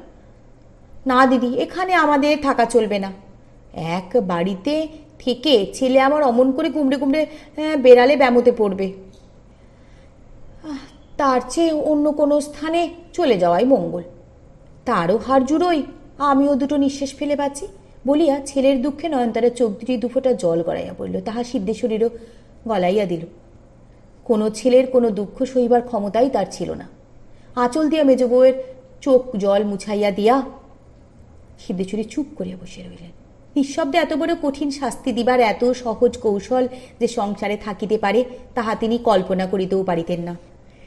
দীর্ঘ নিঃশ্বাস ফেলিয়া বলিলেন, বাছারে, বাড়িতে কেউ কেউ অতুলের সঙ্গে কথা কয় না মেজবউ? নয়নতারা একটা দীর্ঘ নিঃশ্বাস ফেলে বলল, জিজ্ঞেস করেই দেখো না দিদি। হরিচরণকে সেইখানে ডাকাইয়া নিয়া সিদ্ধেশ্বরী প্রশ্ন করলে, হরিচরণ তেজের সহিত চৎকরা জবাব দিল, ও ছোকলারকে সঙ্গে কে কথা কইবে মা? বড়দাকে যা মুখে আসে তাই বলে, ছোট কুড়িমাকে গালাগালি দেয়। সিদ্ধেশ্বরী হঠাৎ প্রত্যুত্তর করিতে পারিলেন না, একটু পরে কহিলেন, যা হয়ে গেছে তার আর উপায় কি হরি, যাও ডেকে কথা কবে। হরিচরণ মাথা নাড়িয়া কইল, ও কথা বলবার ভাবনা নেই মা। পাড়ার আস্তা বলে অনেক গাড়োয়ান আছে, সেইখানে যাক, ঢের বন্ধু বান্ধব জুটে যাবে। নয়নতারা জ্বলিয়া উঠে বলিল, তোর মুখেও তো নেহাত কম নয় হরি, তুই এমন কথা আমাদের বলিস? আচ্ছা, সেই ভালো, আমরা গাড়োয়ানদের সঙ্গে মেলামেশা করতে যাব। ওঠো দিদি, জিনিসপত্রগুলো চাকরটা বেঁধে যেতে নিক। হরিচরণ মায়ের দিকে চাহিয়া বলিল, অতুল সকলের সম্মুখে দাঁড়িয়ে কান মলবে, নাক্ষর দেবে, তবে আমরা কথা কব, তা নইলে ছোট খুড়িমা। না মা, সে আমরা কেউ পারবো না। বলিয়াই আর কোনো তর্কাতর্কির অপেক্ষা না করিয়া সে ঘর ছাড়িয়া চলিয়া গেল। সিদ্ধেশ্বরী বিমর্ষ হইয়া বসিয়া রহিলেন। মেজবউ মৃদুকণ্ঠে বলিল, ছোট বউ একবার যদি ছেলেদের ডেকে বলে দেয়, তাহলে সমস্ত গলি মিটে যায়। সিদ্ধেশ্বরী ধীরে ধীরে মাথা নাড়িয়া বলিলেন, তা যায়। মেজবউ কহিল, তবেই দেখো দিদি, এই সব ছেলেরা বড় হয়ে তোমাকে মানবে না ভালোবাসবে? বলা যায় না ভবিষ্যতের কথা, নিজের ছেলে মেয়েরা তোমার পর হয়ে যাচ্ছে, কিন্তু আমার অতুল টতুলকে তোমরা যে যাই বলো, তাদের মা অন্তপ্রাণ। আমি বললে সাধ্য কি, এমন করে ঘাড় নেড়ে তেজ করে বেরিয়ে যায়, এতটা বাড়াবাড়ি কিন্তু ভালো নয় দিদি। সিদ্ধেশ্বরী এত কথাই বোধ করি মন দিতে পারেন নাই, নিরীহভাবে জবাব দিলেন, তা বটে, এ বাড়ির মণি থেকে পটল পর্যন্ত সবাই ওই শৈলের বসে, সে যা বলবে যা করবে তাই হবে, কেউ আমাকে মানেও না। এটা কি ভালো? সিদ্ধেশ্বরী মুখ তুলে বললেন, কোনটা? ওরে ও নীলা, তোর খুড়িমাকে একবার ডেকে দে তোমা। নীলা কি কাজে এই দিকে আসিতেছিল, ফিরিয়া গেল। নয়নতারা আর কথা কহিল না। সিদ্ধেশ্বরী উৎসুকভাবে অপেক্ষা করিয়া রইলেন। শৈলজা ঘরে ঢুকিতে না ঢুকিতেই তিনি বলিয়া উঠিলেন, জিনিসপত্র বাঁধা হয়েছে, এরা তবে চলে যাক। শৈল কিছুতেই কিছু বলিতে পারিল না। শৈল কিছুই জানিত না, একটু ভীত হয়ে কহিল, কেন? সিদ্ধেশ্বরী বললেন, তা বই কি, কি পাষাণ প্রান্তর শৈল, তোর হুকুমে কেউ অতুলের সঙ্গে খেলা করে না, কথাবার্তা পর্যন্ত কয় না, কি করে বাছার দিন কাটে শুনি? আর নিজের ছেলের দিবারাত্রি শুকনো মুখ দেখে বাপ মাই বা কেমন করে এখানে বাস করে, তুই এদের তাহলে এ বাড়িতে রাখতে চাস নে বল? নয়নতারা চিমটি কাটিয়া বলল, তাহলে হয়তো সব দিকেই ছোট বউয়ের ভালো হয়। শৈলজা কথা কানে তুলিল না। সিদ্ধেশ্বরীকে কহিল, অমন ছেলের সঙ্গে আমি বাড়ির কোনো ছেলেকে মিশতে দিতে পারি না দিদি। ও যে কি মন্দ হয়ে গেছে তা মুখে বলা যায় না। নয়নতারা সহ্য করিতে পারিল না। ক্রুদ্ধ সর্পিনীর মতো মাথা তুলিয়া গর্জিয়া উঠিল, হতভাগী, মায়ের মুখের সামনে তুই অমন করে ছেলের নিন্দে করিস? দূর হ আমার ঘর থেকে, তুই যেন তোর খসে যায় মুখ। আমি ইচ্ছে করে কখন তোমার ঘর মারাই নেমেসদি, কিন্তু তুমি এমনি করেই ছোট্ট ছেলের মাথাটি খেয়ে বসে আছো বলিয়া শৈল শান্তভাবে ঘর ছাড়িয়া চলিয়া গেল। সিদ্ধেশ্বরী বহুক্ষণ পর্যন্ত পিউহলের মতো বসিয়া রহিলেন। কি করিবেন কি বলিবেন কিছুতেই যেন ভাবিয়া পাইলেন না। নয়নতারা সহসা কাঁদিয়া ফিরিয়া বলিল, আমাদের মায়া মমতা ত্যাগ করো দিদি, আমরা সরে যাই। এরা মায়ের পেটের ভাই বলেই তুমি এমন করে আমাদের টেনে বেড়াচ্ছ, কিন্তু ছোট বউয়ের এতটুকু ইচ্ছে নেই আমরা এই বাড়িতে থাকি। সিদ্ধেশ্বরী কথা জবাব না দিয়া বলিলেন, ওরা যা বলছে অতুল কেন তাই করুক না, সেও তো ভালো কাজ করেনি মেজবউ। আমি কি বলছি সে ভালো কাজ করেছে দিদি? জ্ঞান বুদ্ধি থাকলে কেউ কি বড় ভাইকে গালাগালা দেয়? আচ্ছা, আমি তার হয়ে তোমাদের সকলের পায়ে নাক্ষত দিচ্ছি বলে নয়নতারা মাটিতে সজোরে নাক ঘষিয়া মুখ তুলিয়া বলিল, তাকে তোমরা মাপ করো দিদি, তার মুখ দেখে বুক আমার ফেটে যাচ্ছে বলিয়া নয়নতারা আর একবার বোধ করে মাটিতে নাক ঘষিতে যাইতেছিল। সিদ্ধেশ্বরী হাত বাড়াইয়া ধরিয়া ফেলিয়া নিজেও চোখ মুছিলেন। দুপুরবেলা রান্নাঘরে বসিয়া সিদ্ধেশ্বরী অনেক বলিয়া কহিয়া অনেক তর্ক বিতর্ক করিয়াও শৈলকে রাজি করাইতে না পারিয়া রাগিয়া উঠিয়া বলিলেন, তোর মনের কথা খুলেই বল না শৈল, মেজবউটা চলে যাক। প্রত্যুত্তরে শৈল মুখ তুলিয়া একবার চাহিল মাত্র। সে চাহনি সিদ্ধেশ্বরীকে অধিকতর ক্রুদ্ধ করিয়া দিল। বলিলেন, আপনার মার পেটের ভাইকে তাড়িয়ে দিয়ে তোমাদের নিয়ে থাকি আর লোকে আমাদের মুখে চুনকালি দিক। আমার সংসারে বনিয়ে না চলতে পারো, যেখানে সুবিধে হয় সেইখানে তোমরা চলে যাও, আমি আর পারিনি। ওদের চেয়ে তোমরা তো বাপু আমার বেশি আপনার নও বলিয়া সিদ্ধেশ্বরী উঠিয়া দাঁড়ালেন। বোধ করি তাহার মনে মনে আশা ছিল এইবার শৈলজা নরম হইয়া আসবে, কিন্তু সে যখন একটা কথারও জবাব না দিয়া নিঃশব্দে নিজের মনে হাতাবেড়ি নাড়িয়া চাড়িয়া রান্না করিতেই লাগিল, তখন তিনি যথার্থই মহাক্রোধ ভরে অন্যত্র চলে গেলেন। দুপুরবেলা বড় কর্তা আহারে বসিলে সিদ্ধেশ্বরী পাখার বাতাস করিতে করিতে দুঃখে অভিমানে পরিপূর্ণ হইয়া সেই কথাই তুলিলেন। কহিলেন, মেজ বউদের আর তো এ বাড়িতে থাকা পোষায় না দেখছি। আজ সকাল থেকেই তাদের জিনিসপত্র বাঁধাবাঁধি হচ্ছে। গিরিশ মুখ তুলে জিজ্ঞাসা করলেন, কেন? সিদ্ধেশ্বর বলিলেন, তা বই কি, এমন তো ছোট বউয়ের সঙ্গে এক তিলার্ধ বনে না। তার উপর ছোট বউ বাড়িতে সব ছেলেকে চিকিয়ে দিয়েছে, কেউ অতুলের সঙ্গে কথা কয় না। সে বেচারা এই কদিনে শুকিয়ে যেন অর্ধেক হয়ে গেছে। এই সময় শৈলজা দুধের বাটি হাতে দোরগড়ায় আসিয়া দাঁড়াইল এবং কাপড় চোপড় আর একবার ভালো করিয়া সামলাইয়া লইয়া ভিতরে ঢুকিয়া পাতের কাছে বাটি রাখিয়া দিয়া বাইর হইয়া গেল। সিদ্ধেশ্বরী তাকে শোনায় বলল, এই যে ছোট বউ বলিয়া লক্ষ্য করিলেন শৈলজা নিজের নাম শুনিয়া অন্তরালে সরিয়া দাঁড়াইল।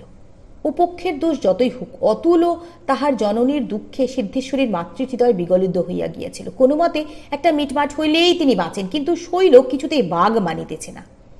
দেখিয়া তাহার শরীর জ্বলিয়া যাইতেছিল, তাই আজ তাহাকে শাস্তি দিতেই তিনি কোমর বাঁধিয়াছিলেন। বলিলেন, এই যে শৈল এখন থেকেই ভয়ে ভয়ে অসদ্ভাব করে দিচ্ছে, বড় হলে এরা তো লাঠালাঠি মারামারি করে বেড়াবে, এটা কি ভালো? কর্তা ভাতের গ্রাস মুখে পুড়িয়া বলিলেন, বড় খারাপ। সিদ্ধেশ্বরী কহিতে লাগিলেন, ওর জন্যেই তো মণি অতুলকে অমন করে ঠ্যাঙালে। আচ্ছা, সেও মেরেছে, ও গাল দিয়েছে, চুকে বুকে গেল, আবার কেন ছেলেদের কথা কইতে নিষেধ করে দেওয়া?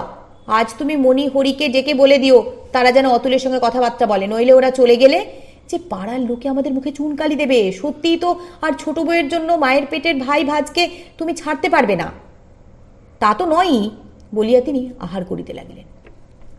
আচ্ছা ছোট ঠাকুরপো, কি কোনোদিন কিছু রোজগার করবার চেষ্টা করবে না? এমনি করে কি চিরটাকাল কাটাবে? স্বামীর প্রসঙ্গ উত্তেজিত হইবা মাত্র শৈলজা কানে হাত দিয়া দ্রুত পদে নিঃশব্দে প্রস্থান করিল। কর্তা কি জবাব দিলেন তাহা শুনিবার জন্য অপেক্ষা করিতে পারিল না। কান পাতে এই সকল প্রসঙ্গ সে কোনোদিন শুনিত না এবং শুনিতে ইচ্ছাও করিত না, কারণ তাহার মনে মনে যথেষ্ট আশঙ্কা ছিল তাহার স্বামীর সম্বন্ধে আলোচনা অপ্রিয় ভিন্ন আর কিছুই হইবে না। অথচ সত্যকে সে আজীবন ভালোবাসিত, তাহা প্রিয়ই হোক আর অপ্রিয়ই হোক, বলিতে বা শুনিতে কোনোদিনই মুখ ফিরাইত না। কিন্তু স্বামীর সম্বন্ধে কেমন করিয়া যে সে তাহার স্বভাবটিকে লঙ্ঘন করিয়া গিয়াছিল তাহা বলা সুকঠিন। সিদ্ধেশ্বরী যত বড় ক্রোধেরই উপরেই স্বামীর কাছে নালিশ করিতা শুরু করুন, শৈলকে দ্রুতপদে প্রস্থান করিতে দেখিয়া তার চৈতন্য হইল। কাজটা অত্যন্ত বাড়াবাড়ি হইয়া গেল। স্বামী লইয়া খোটা দিলে শৈলর দুঃখ এবং অভিমানের অবধি থাকিত না তিনি জানিতেন। স্ত্রীকে চুপ করিয়া যাইতে দেখিয়া কর্তা মুখ তুলিয়া কহিলেন, আমি বেশ করে ধমকে দেবক্ষণ বলিয়া আহার সমাধান করিয়া পান চর্বণ করিবার সময়টুকুর মধ্যেই সমস্ত বিস্তৃত হইয়া গেলেন। বস্তুত গিরিশের স্বভাবটা অদ্ভুত রকমের ছিল। আদালত মোকদ্দমা ব্যতীত কিছুই তার মনে স্থান পাইত না। বাটির মধ্যে কি ঘটিতেছিল, কি আসিতেছে, কে যাইতেছে, কি খরচ হইতেছে, ছেলেরা কি করিতেছে, কিছুই তিনি তত্ত্ব লইতেন না। টাকা রোজগার করিতেন এবং ভালো মন্দ সব কথাতেই সাই দিয়া যা হোক একটা মতামত প্রকাশ করিয়া কর্তব্য সম্পাদন করিতেন। সুতরাং ধমকে দেবক্ষণ বলিয়া কর্তা যখন কর্তার কর্তব্য শেষ করিয়া বাহিরে চলিয়া গেলেন, তখন সিদ্ধেশ্বরী কথাও কহিলেন না। কাহাকে ধমকাইবেন, কেন ধমকাইবেন জিজ্ঞাসাও করিলেন না। নয়নতারা পাশের ঘরে আড়ি পাতিয়া সমস্ত শুনিতেছিল। ভাসুর এবং বড়জায়ের মন্তব্য শুনিয়া পুলকিত চিত্তে প্রস্থান করিল, কিন্তু মিনিট কয়েক পরেই ফিরে আসিয়া কহিল, অমন করে বসে কেন দিদি? বেলা হলো, যা হোক চারটে মুখে দেবে চলো। সিদ্ধেশ্বরী উদাসভাবে কহিলেন, বেলা আর কোথায়, এই তো সবে 11টা। 11টা কি সোজা বেলা দিদি? তোমার এই অসুখ শরীরে যে বেলা 9টার মধ্যে খাওয়া দরকার। সিদ্ধেশ্বরীর এখন খাওয়া দাওয়ার কথাবার্তা কিছুই ভালো লাগিতেছিল না। বলিলেন, তা হোক মেজবউ, আমি কোনোদিনই এত শিগগির খাইনি, আমার একটু দেরি আছে। নয়নতারা ছাড়িল না, কাছে আসিয়া হাত ধরিল, কণ্ঠস্বরে উৎকণ্ঠা ঢালিয়া দিয়া কহিল, এই জন্যই তো পিত্তি পরে দেহের এই আকার। আমার হাতে হেসেল থাকলে আমি 9টা পেরুতে দিই, তুমি না বাঁচলে আর কার কি দিদি, আমাদেরই সর্বনাশ। নাও চলো, যা হোক দুটো তোমাকে খাইয়ে দিয়ে একটু সুস্থির হই। নয়নতারা 1 মাসের অধিককাল এখানে আসিয়াছে এবং বড়জায়ের জন্য প্রত্যহ এই দারুণ অস্থিরতা ভোগ করা সত্ত্বেও কেন যে এতকাল নিজেকে সুস্থির করিবার চেষ্টা করে নাই, সিদ্ধেশ্বরী মনে মনে তাহার কারণ বুঝিলেন। কিন্তু কৈতববাদের এমনই মহিমা সমস্ত বুঝিয়াও আর্দ্রচিত্তে কহিলেন, তুমি আপনার জন বলে এই কথাটি আজ বললে মেজবউ, নইলে কি আর আমার কাছে বলো। নয়নতারা হাত ধরিয়া সিদ্ধেশ্বরীকে রান্নাঘরে লইয়া গেল এবং নিজের হাতে ঠাঁই করিয়া পিড়ি পাতিয়া বসাইয়া বামুন ঠাকুরনের দ্বারা ভাত আনাইয়া আপনি সম্মুখে ধরিয়া দিল। নিরামিষ দিকের রান্না শৈলজা রাঁধিত। মেজবউ নীলাকে ডাকিয়া কহিল, তোর ছোটকুড়িকে বলগে হেসেলে কি আছে এনে দিতে।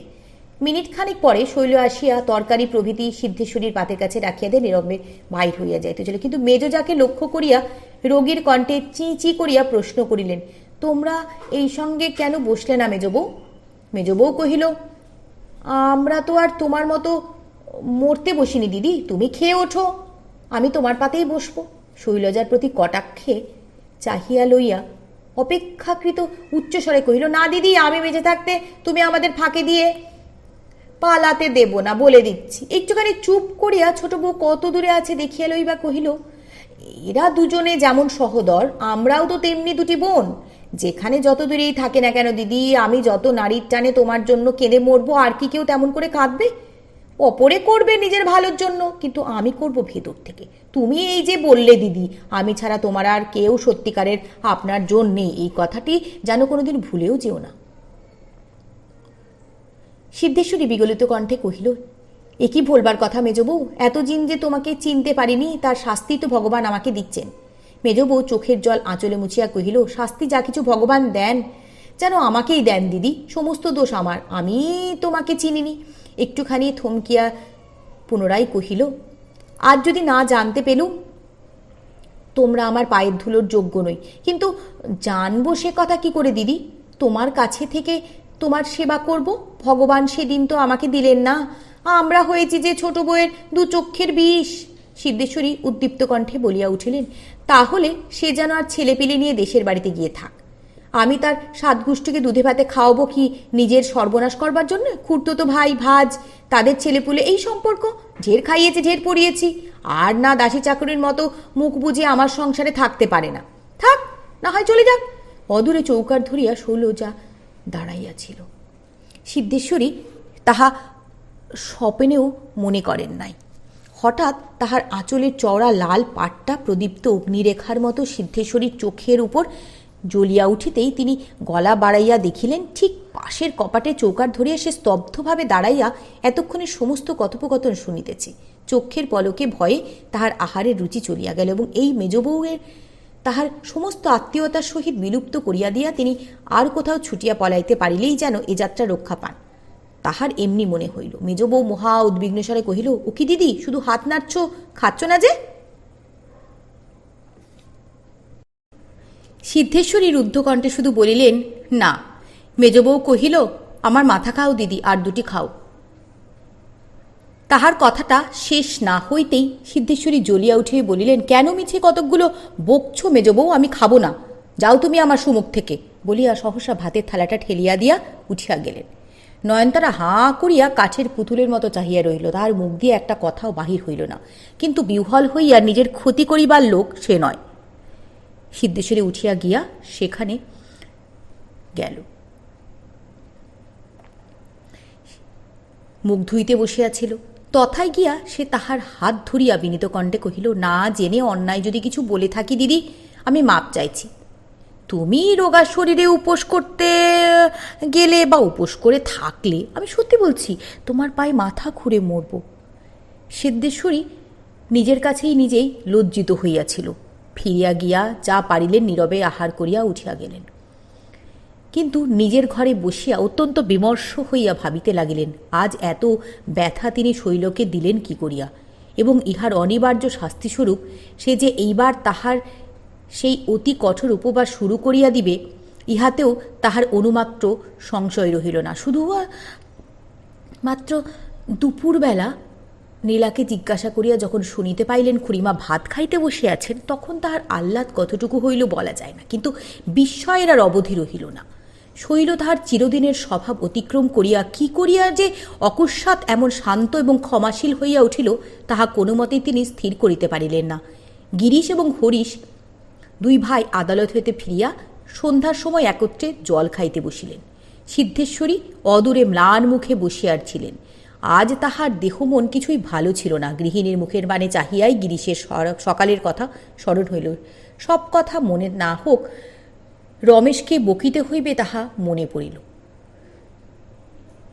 দ্বারের কাছে নীলা দাঁড়াইয়াছিল। তৎক্ষণাৎ আদেশ করিলেন, তোর ছোট কাকাকে ডেকে আন নীলা। সিদ্ধেশ্বরী উৎকণ্ঠিত হইয়া বললেন, তাকে আবার কেন? কেন? তাকে রীতিমতো ধমকে দেওয়া দরকার, বসে বসে সে যে একেবারে জানোয়ার হয়ে গেল। হরিশ ইংরেজি করিয়া বলিলেন, অলস মস্তিষ্ক শয়তানের কারখানা। সিদ্ধেশ্বরীর দিকে চাহিয়া বলিলেন, না না বৌঠান, তুমি তাকে আর প্রশ্রয় দিও না, সে আর ছেলে মানুষটি নয়। সিদ্ধেশ্বরী জবাব দিলেন না, রুষ্ট মুখে চুপ করিয়া বসিয়া রহিলেন। রমেশ তখন বাটিতেই ছিল। দাদার আহ্বানে ধীরে ধীরে ঘরের মধ্যে আসিয়া দাঁড়াইল। গিরিশ তাহার মুখের পানে চাহিয়াই বলিয়া উঠিলেন, অতুলের সঙ্গে তুই ঝগড়া করেছিস কেন? রমেশ আশ্চর্য হইয়া বলিল, ঝগড়া করেছি? গিরিশ ক্রুদ্ধ কণ্ঠে কহিলেন, আলবৎ করেছিস, বলিয়া গৃহিণীর প্রতি চাহিয়া বলিলেন, বড়গিন্নি বলছিলেন তুই যা মুখে আসে তাই বলে তাকে গালমন্দ করেছিস, ও কি আমাকে মিথ্যা কথা বললে? রমেশ অবাক হইয়া সিদ্ধেশ্বরীর মুখের প্রতি চাহিয়া রহিল। সিদ্ধেশ্বরী গর্জিয়া উঠিলেন, তোমার কি ভীমরতি ধরেছে? কখন তোমাকে বললেন ছোট ঠাকুর অতলকে গালমন্দ করেছে? হরিশ ভ্রম সংশোধন করে ধীরে ধীরে বললেন, না না, সে ছোট বৌমা। তখন গিরিশ বলিলেন, ছোট বৌমাই বা কেন গালমন্দ করবে শুনি? সিদ্ধেশ্বরী তেমনি সক্রোধে অস্বীকার করিয়া বলিলেন, সেই বা কেন অতুলকে গালমন্দ করবে? সেও করেনি, আর যদি করেই থাকে তাকে বলবো আমি। তুমি ছোট ঠাকুরপোকে খোঁটা দিচ্ছ কেন? গিরিশ কহিলেন, আচ্ছা তাই যেন হলো, কিন্তু তুই হতভাগে এমন অপদার্থ যে খড়ের দালালি করে আমার 4,000 টাকা উড়িয়ে দিলি। আর দেখকে যে বাগবাজারের খাদের এই খড়ের দালালিতে করোড়পতি হয়ে গেল। হরিশ আশ্চর্য হইয়া কহিলেন, খড়ের দালালি? রমেশ কহিল, আজ্ঞে না, পাটের। গিরিশ রাগিয়া বলিলেন, তারা আমার মক্কেল, আমি জানি না? তুই জানিস? খড়ের দালালি করেই তারা বড় লোক, বিলাতে জাহাজ জাহাজ খড় পাঠাচ্ছে। হরিশ এবং রমেশ উভয়ে চুপ করিয়া রহিল।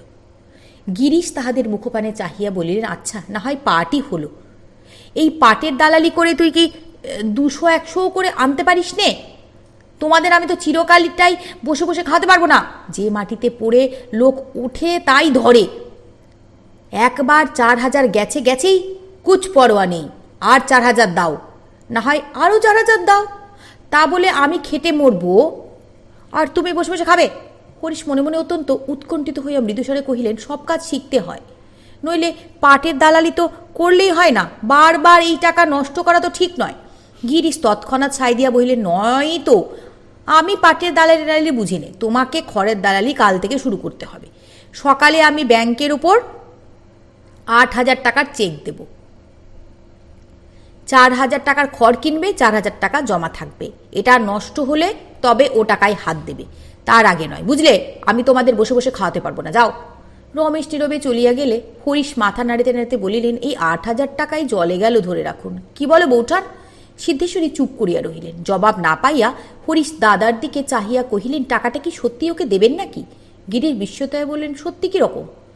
হরিশ বললেন, এই সেদিন 4,000 টাকা জলে দিলে, আবার 8,000 সেই জলেই ফেলতে দেবেন? এ যেন আমি ভাবতেই পারিনি। গিরিশ কহিলেন, তাহলে তুমি কি রকম করতে বলো? হরিশ বললেন, রমেশ ব্যবসা বাণিজ্যের জানে কি দাদা? 8,000 দিন আর 8 লাখই দিন, 8 পয়সাও ফিরিয়ে আনতে পারবে না। আমি বাজি রেখে বলতে পারি, এই টাকাটা উপার্জন করে জমাতে কত সময় লাগে একবার ভেবে দেখুন দেখি। গিরিশ তৎক্ষণাৎ সাইতে বললেন, ঠিক ঠিক ঠিক বলেছ, ওকে টাকা দেওয়া মানে জলে ফেলে দেওয়া। ঠিক তো, ও আবার একটা মানুষ। হরিশ উৎসাহ পাইয়া কহিতে লাগিলেন, তার চেয়ে বরং একটা চাকরি বাকরি জুটিয়ে দিয়ে দেখুন। যার যেমন ক্ষমতা তার তেমনি করা উচিত। এই যে ছেলেদের পড়ানোর জন্য আমাকে মাসে 25 টাকা মাস্টারকে দিতে হচ্ছে, এই কাজটাও তো ওর দ্বারা হতে পারে। সেই টাকাটা সংসারে দিয়েও আমাদের কত সাহায্য করতে পারে। কি বলো বৌঠান? কিন্তু বৌঠান জবাব দেবার পূর্বেই গিরিশ খুশি হইয়া বলিলেন, ঠিক ঠিক কথা বলেছ হরিশ। কাঠবিড়াল নিয়ে রামচন্দ্র সাগর বেঁধেছিলেন যে। স্ত্রীর দিকে চাহিয়া কইলেন, দেখেছো বড় বউ, হরিশ ঠিক ধরেছে। আমি বরাবর দেখেছি কিনা, ছেলেবেলা থেকেই ওর এই বিষয় বুদ্ধিটা ভারী প্রখর। ভবিষ্যৎ ও যত ভেবে দেখতে পারে এমন কেউ নয়। আমি তো আর একটু হলেই এতগুলো টাকা নষ্ট করে ফেলেছিলাম। কাল থেকেই রমেশ ছেলেদের পড়াতে আরম্ভ করে দিক, খবরের কাগজ নিয়ে সময় নষ্ট করবার দরকার নেই। সিদ্ধেশ্বরী বললেন, টাকাটা তবে দেবে নাকি? নিশ্চয়ই না, তুমি বলো কি? আবার আর নাকি টাকা আমি দিই তাকে? তবে এমন কথা বলাই বা কেন? হরিশ কহিলেন, বললেই যে দিতে হবে তার মানে নেই বৌঠান। আমিও তো দাদা সহোদর, আমারও তো একটা মতামত নেওয়া চাই। সংসারে টাকা নষ্ট হলে আমারও তো গায়ে লাগে। সেইটাই তোমার আসল কথা ঠাকুরপো, বলিয়া সিদ্ধেশ্বরী রাগ করিয়া উঠিয়া গেলেন। সিদ্ধেশ্বরী সেবার ভান নয়নতারা গ্রহণ করিয়াছিল। সে সেবা এমনি নিরেট, এমনি ভরার যে তাহার কোনো এতটুকু ফাঁক দিয়া আর কাহারও কাছে ঘেঁষিবার জো ছিল না। সিদ্ধেশ্বরী এমন সেবা তার এতখানি বয়সে কখনো কাহারোর কাছে পান নাই। তবুও কেন যে তাহার অশান্ত মন অনুক্ষণ শুধু ছল করিয়া কলহ করিবার জন্য উন্মুক্ত হইয়াছিল, এ রহস্য জানিত শুধু অন্তর্যামী। সেদিন সকালে সিদ্ধেশ্বরী 6 মাসের রোগীর মতো টলিয়া টলিয়া রান্নাঘরের বারান্দায় আসিয়া ধপ করিয়া বসিয়া পড়িলেন। একটা দীর্ঘ নিঃশ্বাস ফেলিয়া শ্রান্ত দুর্বল কণ্ঠে বোধ করিবা সুমুখের দেওয়ালটাকেই উপলক্ষ করিয়া বলিতে লাগিলেন, আপনার জোন বটে মেজবউ, সে না থাকলে আমাদের দেখছি বেঘরে মরতে হয়। এমনি সেবা যত্ন আমার মায়ের পেটের বোন থাকলে করতে পারত না। শৈল ঘরের ভিতরে রাঁধিতেছিল, সমস্তই শুনিতে পাইল। এই কয়টা দিন সে বড় জায়ের ঘরেও যায় নাই, তাহার সঙ্গে কথাও কহে নাই, এমনও করে নাই, চুপ করিয়া থাকিয়াছে। এখনো চুপ করিয়াই রহিল। সিদ্ধেশ্বরী পুনরায় শুরু করিলেন, আর অপরকে খাওয়ানো পড়ানো শুধু অধর্মের ভোগ, ফসে ঘি ঢালা, অসময়ে কোনো কাজেই আসে না। আর এই আমার মেজবউ, মুখে কথা ঠিক কুয়াশাতে হয় না, হাঁ হাঁ করে এসে পড়ে, আমি হেঁটে গেলে তার বুকে বাজে।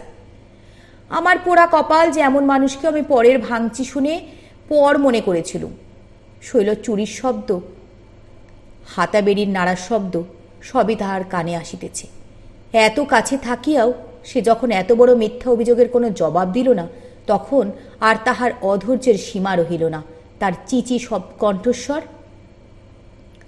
এক মুহূর্তে প্রবল ও সতেজ হইয়া উঠিল। মায়ের কাছ থেকে একখানা চিঠি এসেছে তো, যে কারুকে নিয়ে একটুখানি পড়িয়ে শুনবো, আমার সে জোটই পর্যন্ত নেই। পরকে খাওয়ানো পড়ানো আমার কিসের জন্যে? নীলা ছোট খুড়ির কাছে আসিয়া তাকে সাহায্য করিতেছিল। সেইখান হইতে কহিল, সে চিঠি যে ছোট খুড়িমা তোমাকে 2-3 বার পড়ে শোনালেন মা, আবার কবে নতুন চিঠি এলো? তুই সব কথায় গিন্নিপনা করতে যাস নে নীলা, বলিয়া মেয়েকে একটা ধমক দিয়া সিদ্ধেশ্বরী বললেন, চিঠি শুনলেই হলো, তার জবাব দিতে হবে না? কেন তোর ছোট খুড়ি কি মরেছে যে আমি ও পাড়ার লোক ডেকে এনে চিঠি জবাব লেখাবো? নীলাও রাগ করিয়া বলিল, চিঠি লেখবার কি কার কেউ নেই মা, যে আজ সংক্রান্তির দিনটা তুমি খুড়িমাকে মরিয়ে দিচ্ছ? আজ সংক্রান্তি, সে কথাটা সিদ্ধেশ্বরীর স্মরণে ছিল না। তিনি এক মুহূর্তেই একেবারে পাংশু হইয়া বলিলেন, তুই যে অবাক করলি নীলা, বালাই ষাট, মরবার কথা আমি তাকে আবার কখন বললুম না? পেটের মেয়ে আমাকে মুখ নাড়া দেয়? কাল যার বিয়ে দিয়ে এলে কোলে পিঠে মানুষ করলুম, সে আবার ছায়া মারাই না? এত যে রোগে ভুগছি তবুও তো আমার মরণ হয় না। আজ থেকে আর যদি এক ফোঁটা ওষুধ খাই তো আমার অতি বড়। কান্নায় সিদ্ধেশ্বরীর কণ্ঠরোধ হইয়া গেল। তিনি আঁচলে চোখ মুছিতে মুছিতে নিজের ঘরে গিয়া একেবারে মরার মতো বিছানায় শুইয়া পড়িলেন। নয়নতারা পাশের বারান্দায় জানলার আড়ালে দাঁড়াইয়া সমস্তই দেখিতেছিল। এখন ধীরে ধীরে সিদ্ধেশ্বরী ঘরে ঢুকিয়ে তার পার কাছে গিয়ে বসিল। আস্তে আস্তে বলিল, একখানা চিঠি জবাব দেবার জন্য আবার তার খোসামত করতে যাওয়া কেন দিদি? আমাকে হুকুম দিলেই তো 10খানা চিঠির জবাব লিখে দিতে পারি। সিদ্ধেশ্বরী কথা কহিলেন না, পাশ ফিরিয়া দেওয়ালের দিকে মুখ ফিরিয়া শুইলেন। নয়নতারা একটুখানি চুপ করে থাকে জিজ্ঞাসা করিলেন, তাহলে এখনই কি সেটা লিখে দিতে হবে দিদি? সিদ্ধেশ্বরী হঠাৎ রুক্ষকণ্ঠে কহিলেন, তুমি বড় বকাও মেজ বউ, বলছি যে এখান থেকে যাও, সে তুমি পারবে না। তা না। নয়নতারা রাগ করিল না। যেখানে কাজ আদায় করিতে হয় সেখানে তার ক্রোধ অভিমান প্রকাশ পাইত না। সে নীরবে উঠিয়া গেল। বেলা 2-2:30টার সময় সিদ্ধেশ্বরী মেয়েকে ডাকিয়া চুপি চুপি জিজ্ঞাসা করিলেন, তোর খুড়িমা ভাত খেয়েছে রে? নীলা আশ্চর্য হইয়া বলিল, খাবেন না কেন? রোজ যেমন খান তেমনিই তো খেয়েছেন। সিদ্ধেশ্বরী বলিয়া চুপ করিয়া রহিলেন। পূর্বেই বলিয়াছি, শৈল চিরকালই অত্যন্ত অভিমানী। সামান্য কারণেই সে খাওয়া বন্ধ করিত এবং তাহা লইয়া সিদ্ধেশ্বরীর যন্ত্রণার অবধি ছিল না। হাতে ধরিয়া খোসামত করিয়া গায়ে মাথায় হাত বুলাইয়া নানা প্রকারে তাহাকে প্রসন্ন করিতে হইত। অথচ সেই শৈল এবার খাওয়া পড়া সম্বন্ধে এত গঞ্জনাতেও কেন যে বিন্দুমাত্র ক্রোধ প্রকাশ করিতেছে না, ইহাই তার প্রধান কারণ হইয়া দাঁড়াল। ইহার কোনো কারণেই তিনি ভাবিয়া স্থির করিতে পারিলেন না। তাহার এই ব্যবহার তাহার কাছে যতই অপরিচিত এবং অস্বাভাবিক ঠেকিতে লাগিল, ততই তিনি অন্তরের মধ্যে ভয়ে ব্যাকুল হইয়া উঠিতে লাগিলেন। কোনো মতে একটা প্রকাশ্য কলহ হইয়া গেলেই তিনি বাঁচেন। তিনি তাহার ধার দিয়াও শৈল গেল না। প্রভাত হইতে রাত্রি পর্যন্ত সে তাহার নির্দিষ্ট কাজ করিয়া যায়। তাহার আচরণের বাড়ির কেহ কিছুই দেখিতে পায় না। শুধু যিনি 10 বছরের মেয়েটিকে বুক দিয়া মানুষ করিয়া আজ এত বড় করিয়া তুলিয়াছেন, তিনিই কেবল ভয়ার্ত চিত্তে অনুক্ষণ অনুভব করেন শৈলর চারিপাশে একটা নির্মম ঔদাসীন্যের গাঢ় মেঘ প্রতিদিনই ঘনীভূত এবং পুঞ্জীভূত হইয়া তাহাকে শুধু ঝাপসা দুর্নিরীক্ষ করিয়াই আনিতেছে। নীলা কহিল, মা আমি যাই। মা জিজ্ঞাসা করিলেন, কোথায় শুনি? নীলা চুপ করিয়া দাঁড়াইয়া রহিল। সিদ্ধেশ্বরী তখন ক্রোধে উঠিয়া বসিয়া চেঁচাইয়া কহিলেন, কোথায় যেতে হবে শুনি? ছোটগুড়ির সঙ্গে তোর এত কি লাজে একদণ্ড আমার কাছে বসতে পারিস না? বসে থাক পোড়ামুখী, চুপ করে এখানে, কোথাও তোকে যেতে হবে না বলিয়া নিজেই ধপ করিয়া শুইয়া পড়িয়া অন্যদিকে মুখ করিয়া রহিলেন। নয়নতারা মৃদু পদক্ষেপে প্রবেশ করিয়া সস্নেহে অনুযোগেশ্বরী বলিল, ছি মা, বড় হয়েছ, 2 দিন পরে শ্বশুর ঘর করতে চলে যাবে। এখন যে কদিন পাও বাপ মায়ের সেবা করে নাও। মায়ের কাছে বসবে, দাঁড়াবে, সঙ্গে সঙ্গে থেকে 2টো ভালো কথা শিখে নেবে। এ সময় কি যার তার সঙ্গে সারাদিন কাটানো উচিত? যাও, কাছে বসে 2 দণ্ড পায়ে হাত বুলিয়ে দাও, দিদি ঘুমিয়ে পড়ুন, রোগা শরীরে অনেকক্ষণ জেগে আছে। নীলা মেজখুড়ির প্রতি প্রসন্ন ছিল না। মুখ তুলিয়া উত্তপ্ত কণ্ঠে কহিল, বাড়ির মধ্যে যার তার সঙ্গে আর কার সঙ্গে সারাদিন কাটাই মেজখুড়িমা? তুমি কি খুড়িমার কথা বলছো?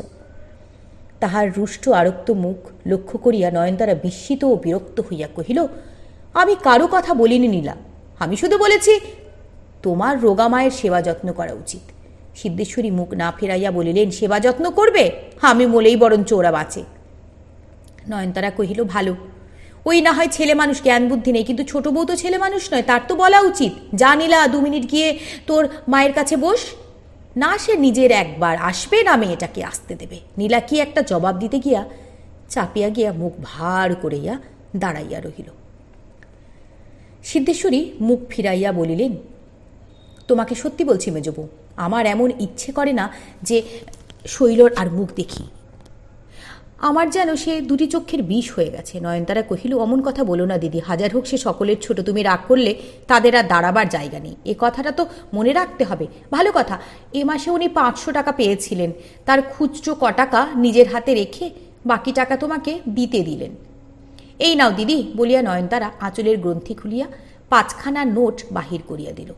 উদাস মুখে সিদ্ধেশ্বরী হাত বাড়াইয়া গ্রহণ করিয়া বলিলেন, নীলা, যা তোর খুড়িমাকে ডেকে নিয়ে আয়।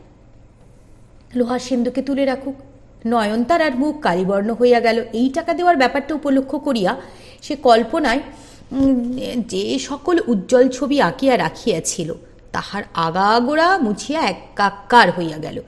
শুধু যে সিদ্ধেশ্বরীর মুখে আনন্দের রেখাটি মাত্র ফুটিল না তাহা নয়, এই টাকাটা তুলিবার জন্য অবশেষে এই ছোট বউকেই কিনা ডাক পড়িল। সিন্ধুকের চাবি এখনও তাহারই হাতে। বস্তুত এই টাকাটা দেওয়া সম্বন্ধে একটুখানি গোপন ইতিহাস ছিল। হরিশের দিবার ইচ্ছাই ছিল না, শুধু নয়নতারা মস্ত একটা জটিল সাংসারিক চাল চালিবার জন্যই স্বামীকে নিরন্তর খোঁচাইয়া খোঁচাইয়া ইহা বাহির করিয়া আনিয়াছিল। এখন সিদ্ধেশ্বরের নিষ্পৃহ আচরণে এতগুলো টাকা তো জলেই গেল, উপরন্তু রোষে ক্ষোভে তাহার নিজের মাথাটা নিজের হাতে ভাঙিয়া ফেলিনার ইচ্ছা করিতে লাগিল। শৈল আসিয়া উপস্থিত হইল। 6 দিন পরে সে বড়জায়ের মুখের পানে চাহিয়া সহজভাবে জিজ্ঞাসা করিল, দিদিকে আমাকে ডাকছিলে? শৈলর মুখের মাত্র এই দুটি কথার প্রশ্নই সিদ্ধেশ্বরীর কানের মধ্যে অজস্র মধু ঢালিয়া দিল। তিনি চক্ষের পলকে বিগলিত চিত্তে শশব ব্যস্তে উঠিয়া বলিলেন, হ্যাঁ দিদি, ডাকছিলুম বই কি। অনেকগুলো টাকা বাইরে রয়েছে, তাই নীলাকে বললুম, জামা তোর খুড়িমাকে একবার ডেকে আন, টাকাগুলো তুলে ফেলুক।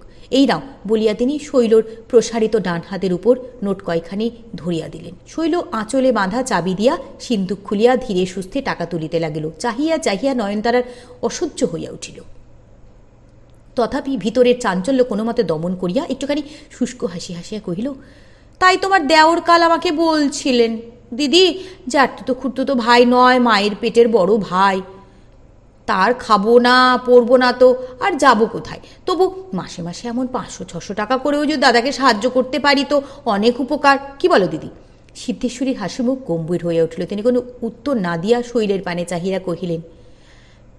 নয়নতারা বোধ করি তাহার গাম্ভীর্যের হেতু অনুমান করিতে পারিল না। কহিল, শ্রীরামচন্দ্র কাঠবিড়াল নিয়ে সাগর বেঁধেছিলেন, তাই তিনি যখন তখন বলেন বৌঠান, বড় বৌঠান, মুখ ফুটে যেন কারোর কাছে কিছু চান না।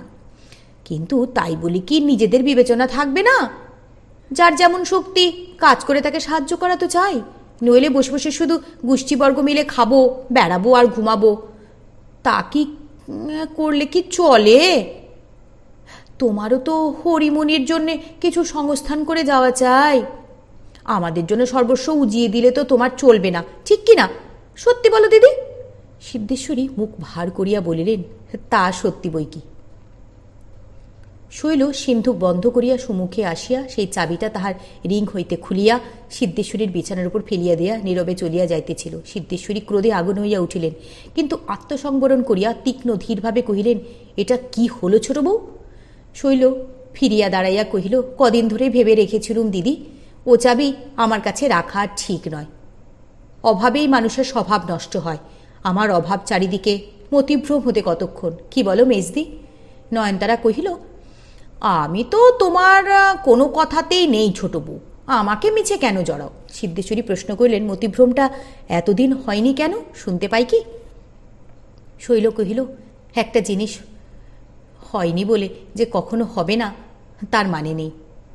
এমনি তো তোমাদের শুধু আমরা খাচ্ছি পড়ছি, না পারি পয়সা দিতে সাহায্য করতে, না পারি গতর দিয়ে সাহায্য করতে, কিন্তু তাই বলে কি চিরকাল করা ভালো? সিদ্ধেশ্বরী রুষ্ট রোধে মুখ রাঙা করিয়া বসিয়া রহিলেন। কহিলেন, এত ভালো কবে থেকে হলিলা?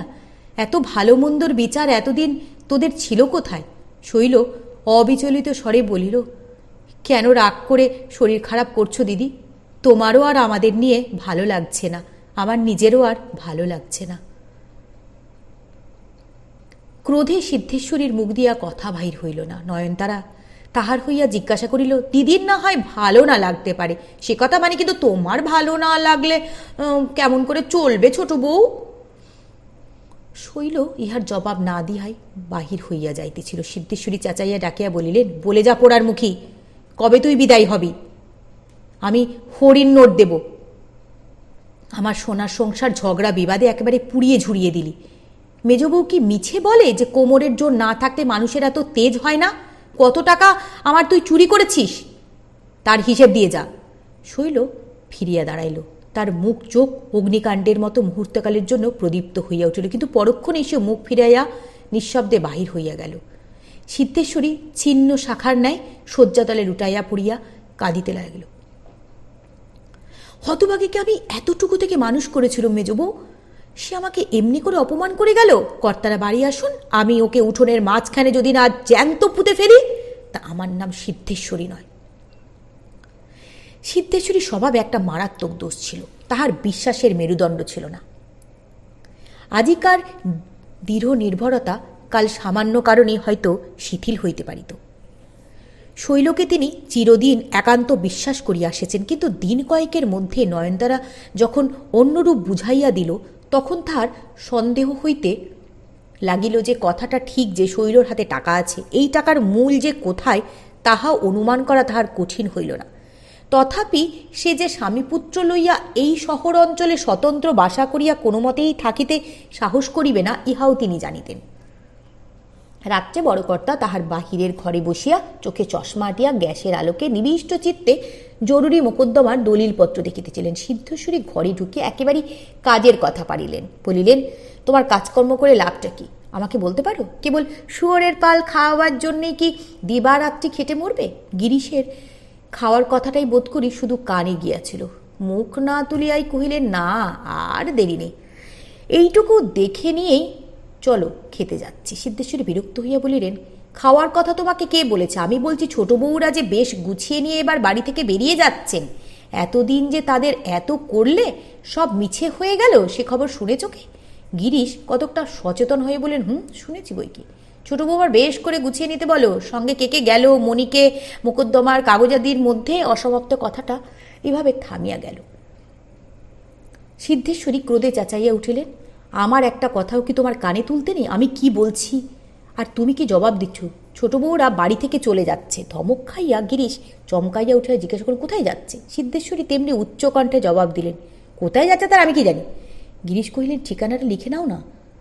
সিদ্ধেশ্বরী ক্ষোভে অভিমানে ক্ষিপ্ত প্রায় হইয়া কপালে করাঘাত করিয়া বলিতে লাগিলেন, পোড়া কপাল, আমি নিতে যাব তাদের লিখানা লেখে। আমার এমন পোড়া অদৃষ্ট না হবে তো তোমার হাতে পড়ব কেন? বাপমা আমাকে হাত পা বেঁধে গঙ্গার জলে ভাসিয়ে দিলে না কেন? বলিতে বলিতে তিনি কাঁদিয়া ফেলিলেন। বাপমা যে তাহাকে অপাত্রে অর্পণ করিয়াছিলেন, আজ ৩৩ বৎসর পর সেই দুর্ঘটনা আবিষ্কার করিয়া তাহার মনস্তাপের অবধি রহিল না।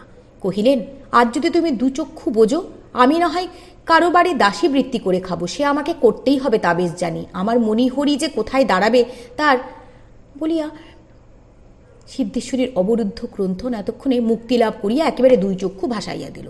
জরুরি মোকদ্দমার দলিল দস্তাবেজ গিরিজের মগজ হইতে লুপ্ত হইয়া গেল। স্ত্রীর আকস্মিক এবং অত্যুগ্র ক্রন্দনে উদ্ভ্রান্ত হইয়া তিনি ক্রুদ্ধ গম্ভীর কণ্ঠে ডাক দিলেন, হরে! হরি পাশের ঘরে পড়িতেছিল, শশব্যস্ত হইয়া ছুটি আসিল। গিরিশ প্রচণ্ড একটা ধমক দিয়া বলিলেন, ফের যদি তুই ঝগড়া করবি তো ঘোড়ার চাবুক তোর পিঠে ভাঙবো। হারামজাদা লেখাপড়ার সঙ্গে সম্বন্ধ নেই, কেবল দিন রাত খেলা আর ঝগড়া। মনি কই? পিতার কাছে বকুনি খাওয়াটা ছেলেরা জানিতই না। হরি হতবুদ্ধি হইয়া কহিল, জানি নে। জানো না? তোদের বজ্জাতে আমি টের পাইনি বটে, আমার সব দিকে চোখ আছে, তা জানিস? কে তোদের পড়ায়? ডাক্তারকে? হরি অব্যক্ত কণ্ঠে কহিল, আমাদের থার্ড মাস্টার ধীরেনবাবু সকালে পড়িয়ে যান। গিরিশ প্রশ্ন করলেন, কেন সকালে? রাত্রে পড়ায় না কেন শুনি? আমি চাই না এমন মাস্টার, কাল থেকে অন্য লোক পড়াবে। যা, মন দিয়ে পড়ে যা, হারামজাদা বজ্জাত। হরি শুষ্ক ম্লান মুখে মায়ের দিকে একবার চাহিয়া ধীরে ধীরে প্রস্থান করিল। গিরিশ স্ত্রীর প্রতি চাহিয়া বলিলেন, দেখেছো আজকালকার মাস্টারগুলো স্বভাব, কেবল টাকা নেয় আর ফাঁকি দেয়। রমেশকে বলে দিও কালই যেন এই ধীরেনবাবুকে জবাব দিয়ে অন্য মাস্টার রেখে দেয়। মনে করেছে আমার চোখে ধুলো দিয়ে সে এড়িয়ে যাবে? সিদ্ধেশ্বরী কোনো কথা কহিলেন না। স্বামীর মুখের প্রতি শুধু একটা রোষ কষায়িত তীব্র দৃষ্টি নিক্ষেপ করিয়া নিঃশব্দে বাহির হইয়া গেলেন এবং গিরিশ কর্তব্যকর্ম সুচারুরূপে সমাপন করিয়াছেন মনে করিয়া হৃষ্টচিত্তে তৎক্ষণাৎ তাহার কাগজপত্রে মনোনিবেশ করিলেন। টাকা জিনিসটা সংসারে যে কি আবশ্যকীয় বস্তু এ খবর সিদ্ধেশ্বরীর যে জানা ছিল না তাহা নয়, কিন্তু সেদিকে এতদিন তাহার খেয়াল ছিল না। কিন্তু লোভ একটা সংক্রামক ব্যাধি। নয়নতারা ছোঁয়াচ লাগিয়া সিদ্ধেশ্বরীরও দেহ মনে এই ব্যাধি ধীরে ধীরে পরিব্যাপ্ত হইতেছিল। আজই খাওয়া দাওয়ার পর শৈল এ বাটি হইতে বিদায় হইবে, এইরূপ একটা জনশ্রুতিতে সিদ্ধেশ্বরীর বুক ফাটে একটা সুদীর্ঘ ক্রন্দন বাহির হইবার জন্য আকুলি ব্যাকুলি করিতেছিল। তিনি সেটা কোনো মতে নিবারণ করিয়া জ্বরের ভান করিয়া বিছানাতেই পড়িয়াছিলেন। নয়নতারা আসিয়া নিকটে বসিল, গায়ে হাত দিয়া জ্বরের উত্তাপ অনুভব করিয়া আশঙ্কা প্রকাশ করিল এবং ডাক্তার ডাকা উচিত কিনা জিজ্ঞাসা করিল।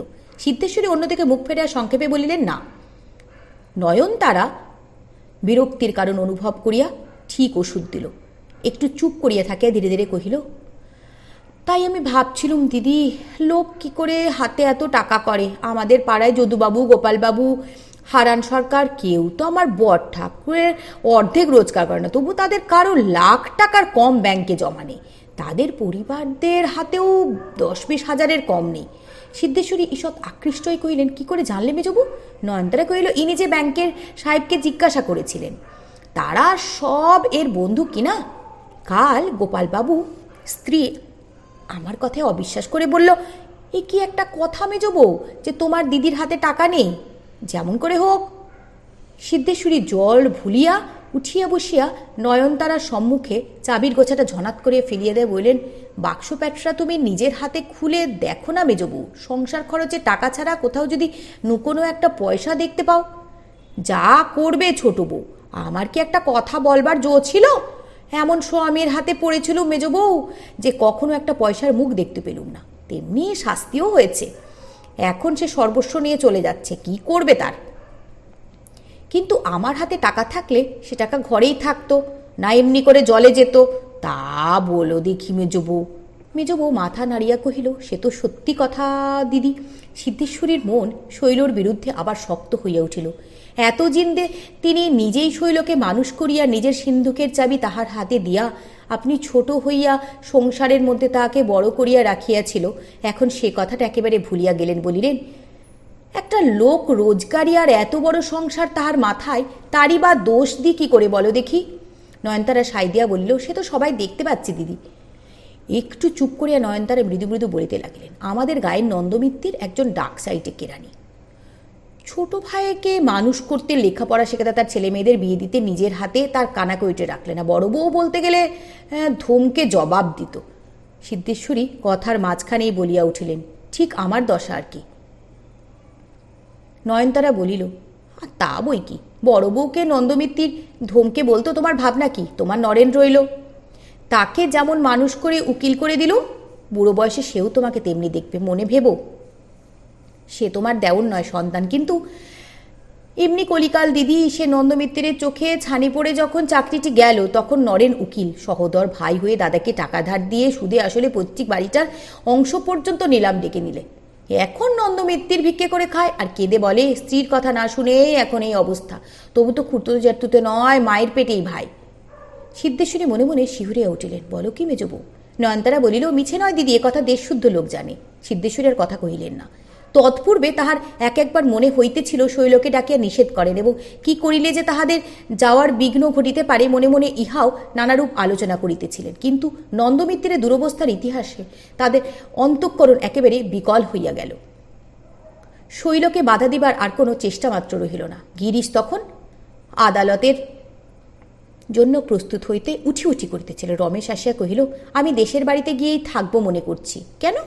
রমেশ কহিল, কেউ বাস না করলে বাড়ি ঘরদোর ভেঙে চুরে যায়, আমি জমি জায়গার পুকুরগুলো খারাপ হয়ে যায়, আমারও এখানে কোনো কাজ নেই, তাই বলছি। বেশ কথা, বেশ কথা বলিয়া গিরিশ খুশি হইয়া সম্মতি দিলেন। ছোট ভাইয়ের প্রার্থনার ভিতরে যে কত গৃহবিচ্ছেদ, কতখানি মনোমালিন্য প্রচ্ছন্ন ছিল, সে সংবাদ ভদ্রলোক কিছুই জানিতেন না। তিনি আদালতে বাহির হইয়া যাইবার পরেই শৈল বড়জায়ের ঘরের চৌকাঠের নিকট হইতে তাহাকে গড় করিয়া প্রণাম করিল এবং সামান্য একটা তরঙ্গ মাত্র সঙ্গে লইয়া দুই ছেলের হাত ধরিয়া বাড়ি হইতে বাহির হইয়া গেল। সিদ্ধেশ্বরী বিছানার ওপর কাঠ হইয়া পড়িয়া রহিলেন এবং নয়নতারা নিজের দোতলার ঘরের জানলা খুলিয়া দেখিতে লাগিল। গোটা দুই প্রকাণ্ড খাট জোড়া করিয়া সিদ্ধেশ্বরীর বিছানা ছিল। এত বড় শয্যা তো কিন্তু তাহাকে স্থানাভাবে সংকুচিত হইয়া সারা রাত্রি কষ্টে কাটাইতে হইত। এই লইয়া তিনি রাগারাগি করিতেও ছাড়িতেন না। আবার বাড়ির কোনো ছেলেকে একটা রাত্রিও তিনি কাছছাড়া করিতে পারিতেন না। সমস্ত রাত্রি তাহাকে সতর্ক হইয়া থাকিতে হইত, অনেকবার উঠিতে হইত। কোনোদিনই সুস্থ নিশ্চিন্ত মনে ঘুমাইতে পারিতেন না। অথচ শৈল কিংবা আর কেহ যে এই সকল উৎপাত হইতে তাহাকে রক্ষা করিবে, এ অধিকারও কাহাকেও দিতেন না। তাহার এত বড় অসুখের সময়ও জ্যাঠাইমার বিছানা ছাড়া কোনো ছেলেরই কোথাও ঘুমাইবার স্থান ছিল না। কানাইয়ের শোয়া খারাপ, তার জন্য এতটা স্থান চাই। খুদে প্রায়ই একটা অপরাধ করিয়া ফেলিত, তাহার জন্যে অয়েল ক্লথের ব্যবস্থা। বিপিন চক্রাকারে পরিভ্রমণ করিত, তাহার আর একবার বন্দোবস্ত। পটলের 2.5 প্রহর সময় ক্ষুধাবোধ হইত, শিয়রের কাছে সে আয়োজন রাখিতে হইত। খেদির বুকের উপর কানায় পা তুলিয়া দিয়াছে কিনা, পটলের নাকটা বিপিনের হাঁটুর তলায় চাপা পড়িয়াছে কিনা, এইসব দেখিতে দেখিতে আর বাকিতেই সিদ্ধেশ্বরীর রাত্রি পোহাইত। আজ শোবার সময় বিছানায় এতখানি জায়গা যে খালি পড়িয়া থাকিবে, শৈলর যাবার সময় সিদ্ধেশ্বরী সে হুঁশ ছিল না। নয়নতারা শতকোটি মাথার দিব্যি দেবার পর তিনি রাত্রের নিচে হইতে খাইয়া ঘরে আসিতেছিলেন। হঠাৎ শৈলর ঘরের দিকে চোখ পড়ায় কে যেন তার বুকের মুগুর দিয়া মারিল। ঘরে আসিয়া নাই, দরজা দুইটা খোলা। সিদ্ধেশ্বরী মুখ ফিরা তাড়াতাড়ি নিজের ঘরে আসিয়া প্রবেশ করিলেন। শয্যার প্রতি চাহিয়া দেখিলেন অল্প একটুখানি স্থানের মধ্যে বিপিন এবং ক্ষুদে ঘুমাইতেছে। বাকি বিছানাটা তপ্ত মরুর মতো শূন্য খাঁকা করিতেছে। নিজের অপরিসর স্থানটুকুতে তিনি নীরবে চোখ বুজিয়া শুইয়া পড়িলেন। কিন্তু সেই দুটি নিবিলিত চোখের কোণ বহিয়া তখন অজস্র তক্ত অশ্রুতে তাহার মাথার বালিশ ভিজিয়া যাইতে লাগিল। বাটির ছেলেদের খাওয়া দাওয়া সম্বন্ধে তিনি চিরদিনই অত্যন্ত খুঁতখুঁতে। এ বিষয়ে আপনাকে ছাড়া তিনি আর কাহাকেও এক বিন্দু বিশ্বাস করিতেন না। তাহার বদ্ধ সংস্কার ছিল, নিজে উপস্থিত না থাকিলেই ছেলেরা নানা প্রকারে ফাঁকি দিয়া কম খায় এবং এ ফাঁকি তিনি ছাড়া আর কাহারও সাধ্য নাই যে ধরে।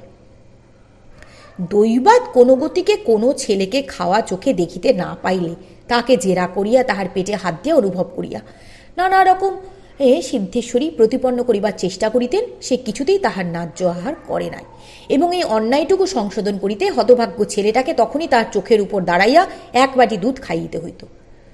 শৈল ছেলেদের হইয়া মাঝে মাঝে লড়াই করিত, জবরদস্তি খাওয়ানোর অপকারিতা লইয়া তর্ক করিত, কিন্তু সিদ্ধেশ্বরীকে আন্তরিক ক্রুদ্ধ করিয়া তোলা ভিন্ন তাহাকে আর কোনো ফল হইত না।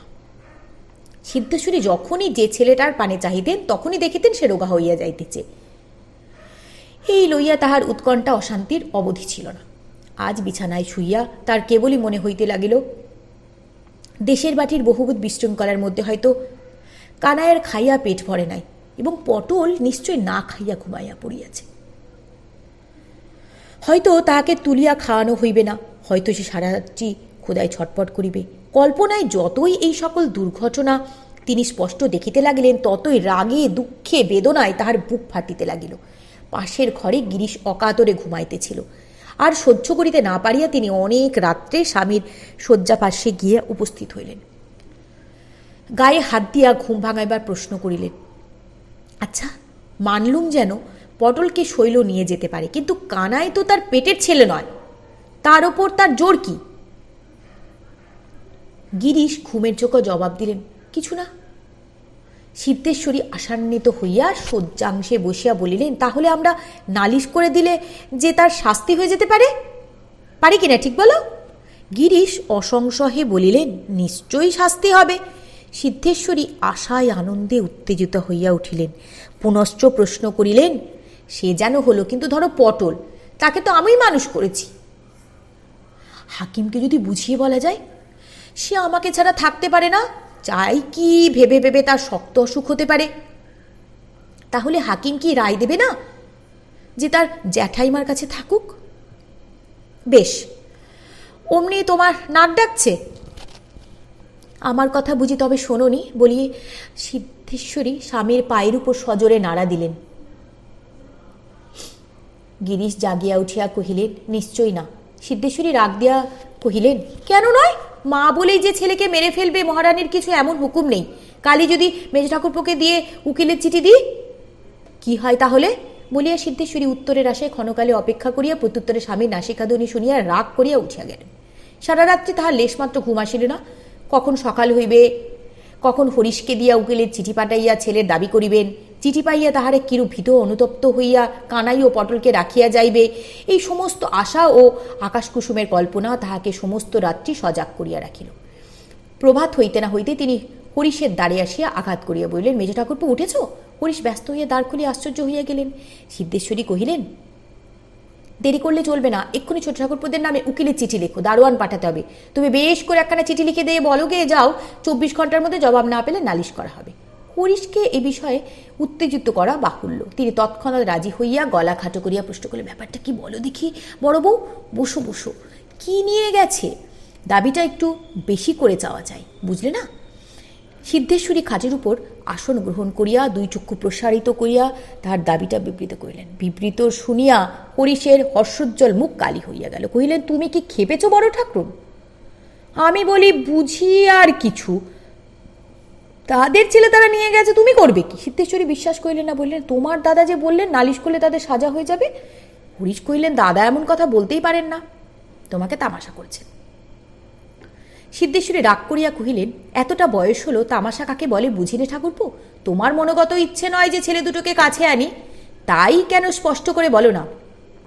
হরিশ লজ্জিত হইয়া তখন বহু প্রকারে বুঝাইবার চেষ্টা করিলেন যে এ দাবি আদালত গ্রাহ্য করিবে না, তার চেয়ে বরং আর কোনো দাবি দাওয়া উত্থাপন করিবা জব্দ করিয়া যাইতে পারে, আমাদের উচিত এখন তাই করা।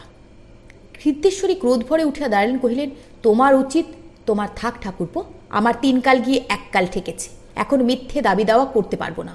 পরকালে আমার হয়ে তো আর তুমি জবাব দিতে যাবে না, তুমি না লেখো, আমি মণিকে পাঠিয়ে নগেনবাবুর কাছ থেকে লিখিয়ে আনিগে, বলিয়া তিনি উঠিয়া গেলেন। পরদিন সকালবেলায় কি একটা কাজে বাজার খরচের হিসাব লইয়া সিদ্ধেশ্বরী বাড়ির সরকার গণেশ চক্রবর্তীর সঙ্গে বশতা করিতেছিলেন।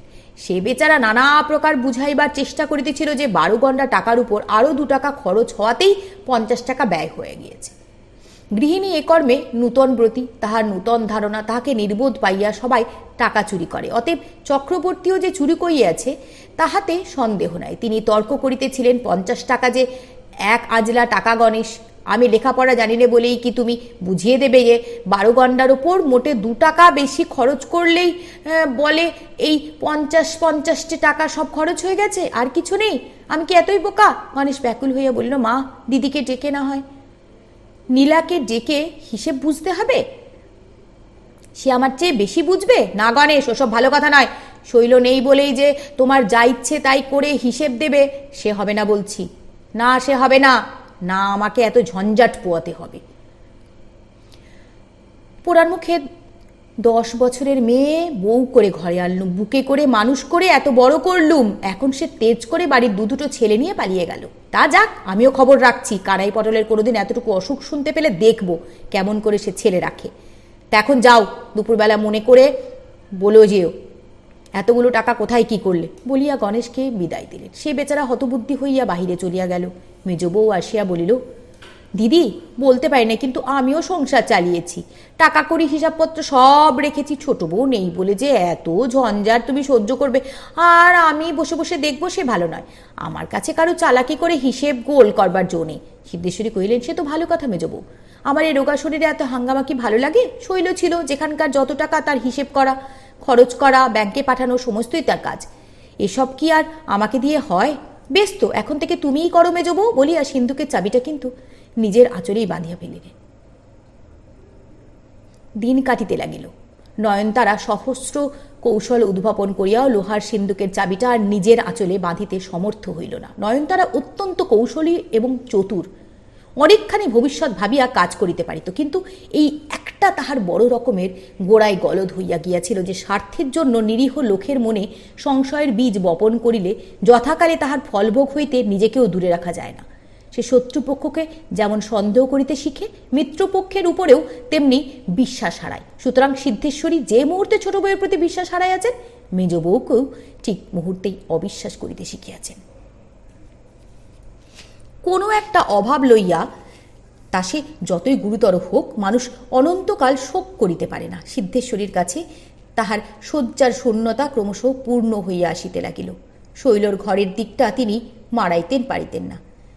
এখন সে বারান্দা স্বচ্ছন্দে পার হইয়া যান। মনেও পড়ে না কানাই পটলের সংবাদ তিনি বিবিধ উপায়ে সংগ্রহ করিবার জন্য অহরহ উৎকণ্ঠিত থাকিতেন। এখন সে উৎকণ্ঠার অর্ধেক তিরোহিত হইয়া গেছে। এই রূপে সুখে দুঃখে 1 বৎসর ঘুরিয়া গেল। সেদিন হঠাৎ সিদ্ধেশ্বরীর কানে গেল যে দেশের বিষয় লইয়া আজ 6 মাস ধরিয়া ছোট দেবরের সহিত তাহাদের মামলা চলিতেছে।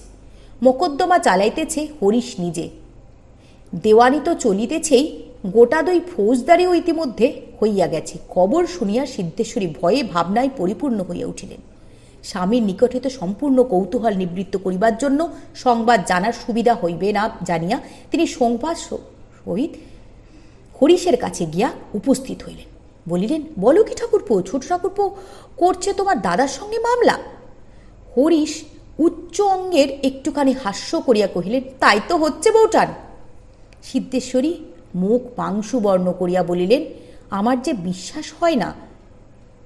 মেজ ঠাকুরপো, এখন যে চন্দ্রসূর্যে উঠছে। নয়নতারা খাটের একধারে বসিয়া খেদিকে ঘুম পাড়াইতেছিল। মৃদুস্বরে কহিল, সে তো উঠছেই দিদি, আর এই ছোট দেওরকেই তোমরা হাজার হাজার টাকা ব্যবসা করতে দিতে। সে তো তখন যায়নি, যাচ্ছে এখন। সিদ্ধেশ্বরী দুঃসহ বিস্ময়ে কিছুক্ষণ মৌন থাকিয়া জিজ্ঞাসা করিলেন, মোকদ্দমা কেন? হরিশ বলিলেন, কেন?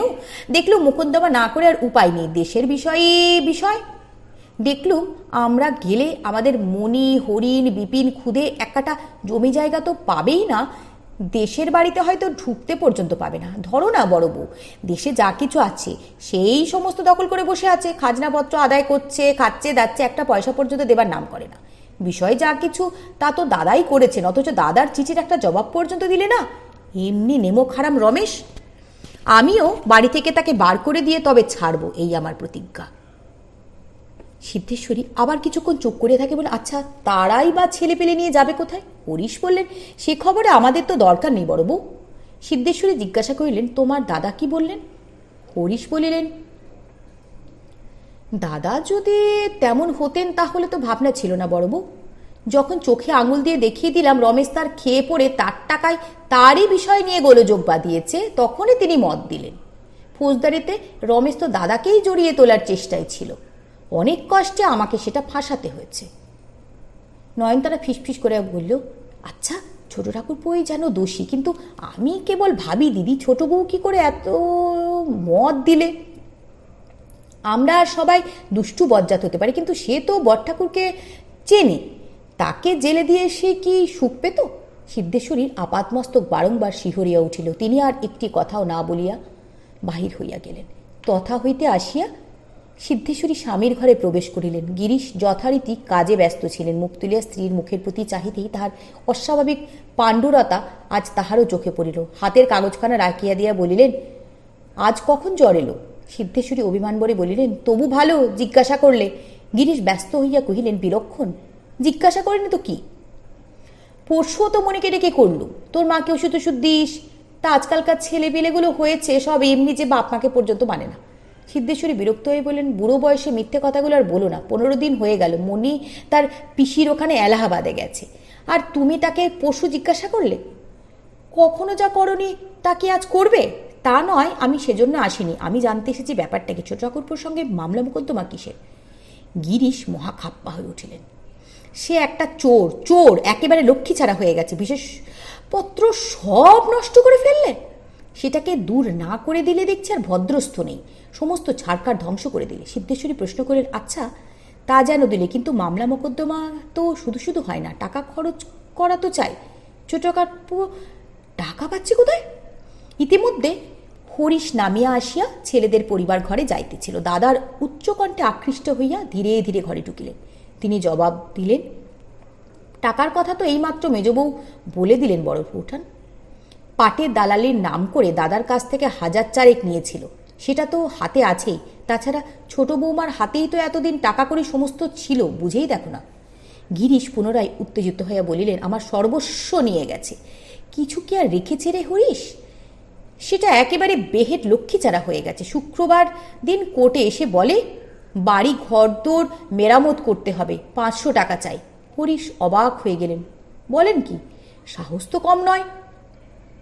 গিরিশ কহিলেন, সাহস বলে সাহস, একেবারে লম্বা ফর্দ। এখানটা সারাতে হবে, ওখানটা গাঁথতে হবে, এটা না বদলালে নয়, ওটা না করলেই চলে না। শুধু কি তাই, সংসারের অনটন, শীতের কাপড় চোপড় কিনতে হবে, ধান কিনে আলু কিনে রাখতে হবে, এমনি হাজারো খরচ দেখিয়ে আরও 300 টাকার দরকার। হরিশ অসহ্য ক্রোধ কোনো মতে সংবরণ করিয়া শুধু বলিলেন, নির্লজ্জ। তারপরে? গিরিশ বলিলেন, ঠিক তাই, হতবাকার একেবারে লজ্জা সরম নেই, একেবারে নেই। এই 800 টাকা নিয়ে তবে ছাড়লে। নিয়ে গেল, আপনি দিলেন? গিরিশ বললেন, না হলে কি ছাড়ে, নিয়ে তবে উঠল যে। হরিশের সমস্ত মুখখানা প্রথমটা অগ্নিবর্ণ হইয়া পরক্ষণে ছাইয়ের মতো হইয়া গেল। স্তব্ধ হইয়া কিছুক্ষণ বসিয়া থাকায় কহিলেন, তাহলে মামলা মোকদ্দমা করে আর লাভ কি দাদা? গিরিশ তৎক্ষণাৎ বলে, কিছু না, নিজের সংসারটা যে চালিয়ে নেবে হতভাগা সেটুকু ক্ষমতাই নেই, এমনি অপদার্থ হয়ে গেছে। শুনি বৈঠকখানায় দিব্যি আড্ডা বসিয়ে দিন রাত তাস পাশা চলছে আর খাচ্ছেন, ব্যাস। মানুষ যেমন ছিপ স্থাপনা করে, আমাদেরও হয়েছে তাই, বুঝলে না হরিশ? বলি আর নিজের রসিকতায় নিজেই মাতিয়া উঠে হো হো রবে হাসিয়া ঘর ভরিয়া দিলেন। হরিশ আর সহ্য করিতে না পারিয়া নিঃশব্দে উঠিয়া গেলেন। দাঁতে দাঁতে চাপিয়া বলিতে লাগলেন, আচ্ছা আমি একাই দেখছি। মাঘ মাসের 22 মোকদ্দমার দিন ছিল। 20 গিরিশের এক জ্ঞাতি কন্যার বিবাহে কন্যার পিতা আসিয়া গিরিশকে চাপিয়া ধরিলেন, দাদা তুমি উপস্থিত থেকে আমার মেয়ের বিবাহ দাও, এই আমার বড় সাধ, তোমাকে একটি দিনের জন্যেও অন্তত দেশে যেতে হবে। না শব্দটা গিরিশের মুখ দিয়া বাহির হইবার জো ছিল না। তিনি তৎক্ষণাৎ রাজি হয়ে বলিলেন, যাবো বই কি ভায়া, নিশ্চয়ই যাব। কন্যার পিতা নিশ্চিন্ত হইয়া প্রস্থান করিলেন। কিন্তু এই নিশ্চয়ই কথাটার বাস্তবিক অর্থ যথাকালে যে কি হইবে তাহা সবচেয়ে বেশি জানিতেন সিদ্ধেশ্বরী। সুতরাং প্রতিশ্রুতির বিবরণ যদিচ স্বামী বিস্মৃত হইয়াছেন, স্ত্রী হন নাই। 20 সকালে গিরিশ আকাশ হইতে পড়ে কহিলেন, বলো কি আজ যে আমার সেই জয়পুরের মগ? না সে হবে না, তোমাকে যেতেই হবে। উকিল হয়ে পর্যন্ত তো মিছে কথা বলে আসছো, আজ একটা কথাও রাখো, পরকালের ভয় কি তোমার এতটুকু হয় না? গিরিশ কুণ্ঠিত হইয়া কহিলেন, পরকাল তা বটে, কিন্তু না কিছুতে হবে না, তোমাকে যেতেই হবে, যাও। অতএব গিরিশকে দেশে যাইতে হইল। যাইবার সময় সিদ্ধেশ্বরী অত্যন্ত মৃদুকণ্ঠে বলিলেন, ছেলে দুটোকে, বলিয়া হঠাৎ কাঁদিয়া ফেলিলেন। আচ্ছা আচ্ছা সে হবে বলিয়া গিরিশ বাহির হইয়া পড়িলেন। কিন্তু কি হবে তাহা স্বামী স্ত্রীর কেহই বুঝিলেন না। নয়নতারা গা টিপিয়া সিদ্ধেশ্বরীকে অন্তরালে ডাকিয়া কহিল, ও বাড়িতে কিছু খেতে টেতে বটঠাকুরকে মানা করে দিলে না কেন? সিদ্ধেশ্বরী আশ্চর্য হয়ে জিজ্ঞাসা করেন, কেন? নয়নতারা মুখখানা বিকৃত গম্ভীর করিয়া বলিলেন, বলা যায় কি দিদি? সিদ্ধেশ্বরী চোখ দিয়া তখনও জল পড়িতেছিল। আঁচলে মুছিয়া ফেলিয়া একটুখানি চুপ করিয়া বলিলেন, সে তুমি পারো মেজবউ, শৈলর গলা কেটে ফেললেও সে তা পারবে না বলিয়া দ্রুতপদে চলিয়া গেলেন। মোকদ্দমার তদবির করিতে 2-1 দিন পূর্বে যাইবার জন্য রমেশ ঘরের মধ্যে প্রস্তুত হইতেছিল। শৈল সেখানে ছিল না। সে ঠাকুর ঘরের মধ্যে দেহ হইতে তাহার সর্বশেষ অলঙ্কারখানি খুলিয়া ফেলিয়া জানু পাতিয়া বসিয়া গলবস্ত্র যুক্ত করে মনে মনে বলিতেছিল, ঠাকুর আর তো কিছু নাই, এইবার যেমন করিয়া হোক আমাকে নিষ্কৃতি দাও। আমার ছেলেরা না খাইয়া মরিতেছে, আমার স্বামী দুশ্চিন্তায় কঙ্কালসার হইতেছে। ওরে কেন, ওরে পটলি! শৈল চমকিয়া উঠিল। এ যে তাহার ভাসুরের কণ্ঠস্বর। জানলার ফাঁক দিয়া দেখিল তিনিই বটে। পাকা চুল, কাঁচা পাকা গোপ, সেই শান্ত স্নিগ্ধ সৌম্যমূর্তি। চিরকালটি যেমনটি দেখিয়া আসিয়াছে ঠিক তাই, কোনো অঙ্গে এতটুকু পরিবর্তন ঘটে নাই। কানাই পড়া ফেলিয়া ছুটিয়া আসিয়া প্রণাম করিল। পটল খেলা ছাড়িয়া হাঁপাইতে হাঁপাইতে উপস্থিত হইল। তাহাকে তিনি কোলে তুলিয়া লইলেন। রমেশ ঘর হইতে বাহির হইয়া প্রণাম করিয়া পদধূলি গ্রহণ করিল। গিরিশ কহিলেন, এমন সময় কোথায় যাওয়া হবে? রমেশ কুণ্ঠিত অস্পষ্ট স্বরে বলিল, জেলায়। গিরিশ চক্ষের পলকে বারুদের মতো প্রজ্বলিত হইয়া উঠিলেন, হতভাগা লক্ষ্মী ছাড়া, তুমি আমার খাবে পড়বে আর আমারই সঙ্গে মামলা করবে? তোমাকে এক সিকি পয়সাও বিষয় আশ্রয় দেব না, দূর হও আমার বাড়ি থেকে, এক্ষুনি দূর হও, 1 মিনিট দেরি নয়, এক কাপড়ে বেরিয়ে যাও। রমেশ কথা কহিল না, মুখ তুলিয়া চুপ করিয়া রহিল। যেমন ছিল তেমনি বাহির হইয়া গেল। দাদাকে সে যেমন ভক্তিমান্য করিত তেমনি চিনিত। এইসব তিরস্কারের অন্তঃসার শূন্যতা সম্পূর্ণ অনুভব করিয়া সে তখনকার মতো মুখ বুঝিয়া বাহির হইয়া গেল। তখন শৈল আসিয়া দূর হইতে গলায় আঁচল দিয়া প্রণাম করিল। গিরিশ আশীর্বাদ করিয়া বলিলেন, এসো এসো মা এসো। সে স্বরে উত্তাপ নাই, জ্বালা নাই। বাহির হইতে প্রবেশ করিয়া কোনো লোকের সাধ্য নাই যে বলে এই মানুষটাই মুহূর্তকাল পূর্বে ওরূপভাবে চিৎকার করিতেছিল। গিরিশের নজরে কোনোদিন কিছু পড়ে না, কিন্তু আজ কেমন করিয়া জানি না তার দৃষ্টিশক্তি আশ্চর্য নৈপুণ্য লাভ করিল।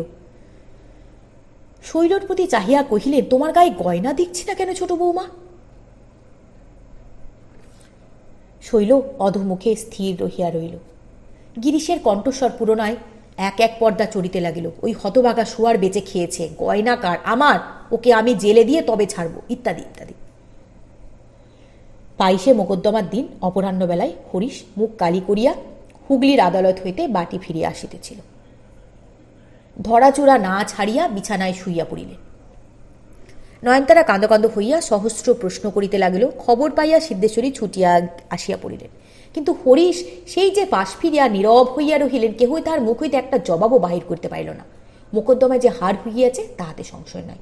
দুই জারে নিরন্তর বুঝাইতে লাগিলেন মোকদ্দমার হার জিত আছেই, তাছাড়া এখনও হাইকোর্ট আছে, বিলাতে আপিল করা আছে, এরই মধ্যে এমন করিয়া ভাঙিয়া পড়িবার কিছুমাত্র হেতু নেই। কিন্তু আশ্চর্য এই যে এই দুটি স্ত্রীলোকের যে আশা ভরসা ছিল, নিজে উকিল হইয়াও হরিশের তাহার কণামাত্রও দেখা গেল না। সিদ্ধেশ্বরী আর সহ্য করতে না পারিয়া হরিশের হাত ধরিয়া বলে, মেজ ঠাকুরপো, আমি বলছি তোমাদের হার হবে না, যত টাকা লাগে আমি দেব, তুমি হাইকোর্ট করো, আমি আশীর্বাদ করছি তুমি জিতবেই। এতক্ষণে হরিশ মুখ ফেরাইয়া মাথা নেড়ে বললেন, না বৌঠান, সে হবার জো নেই, সব শেষ হয়ে গেছে। হাইকোর্টই বলো আর বিলাতি বলো, কোথাও কোনো রাস্তা নেই। বিষয় সমস্তই দাদার নামে খরিদ ছিল। বিয়ে দিতে গিয়ে তিনি সর্বস্ব ছোট বৌমার নামে দানপত্র করে দিয়ে এসেছেন, রেজিস্ট্রি পর্যন্ত হয়ে গেছে।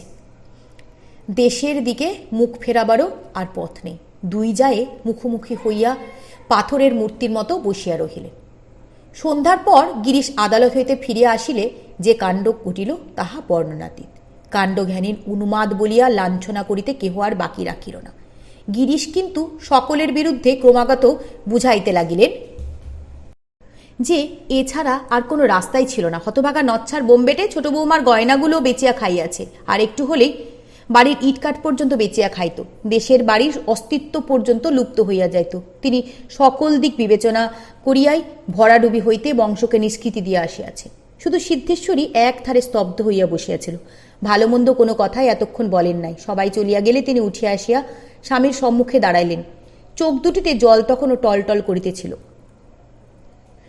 দুই পায়ের উপর মাথা পাতিয়া পদধূলি মাথায় তুলিয়া লইয়া ধীরে ধীরে বলিলেন, আজ তুমি আমাকে মাপ করো।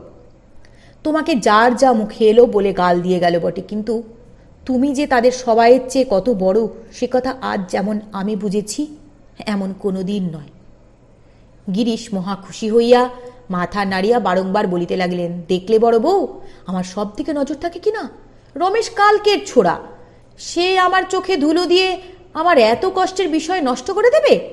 এমনি কায়দা বেঁধে দিয়ে এলুম যে আর সেখানে বাছাধনের চালাকেটি চলবে না। বলিয়া কি জানি নিজের কোন হাসির কথা নিজেই হো হো শব্দে হাসিয়া ঘরদ্বার পরিপূর্ণ করিয়া ফেলিলেন।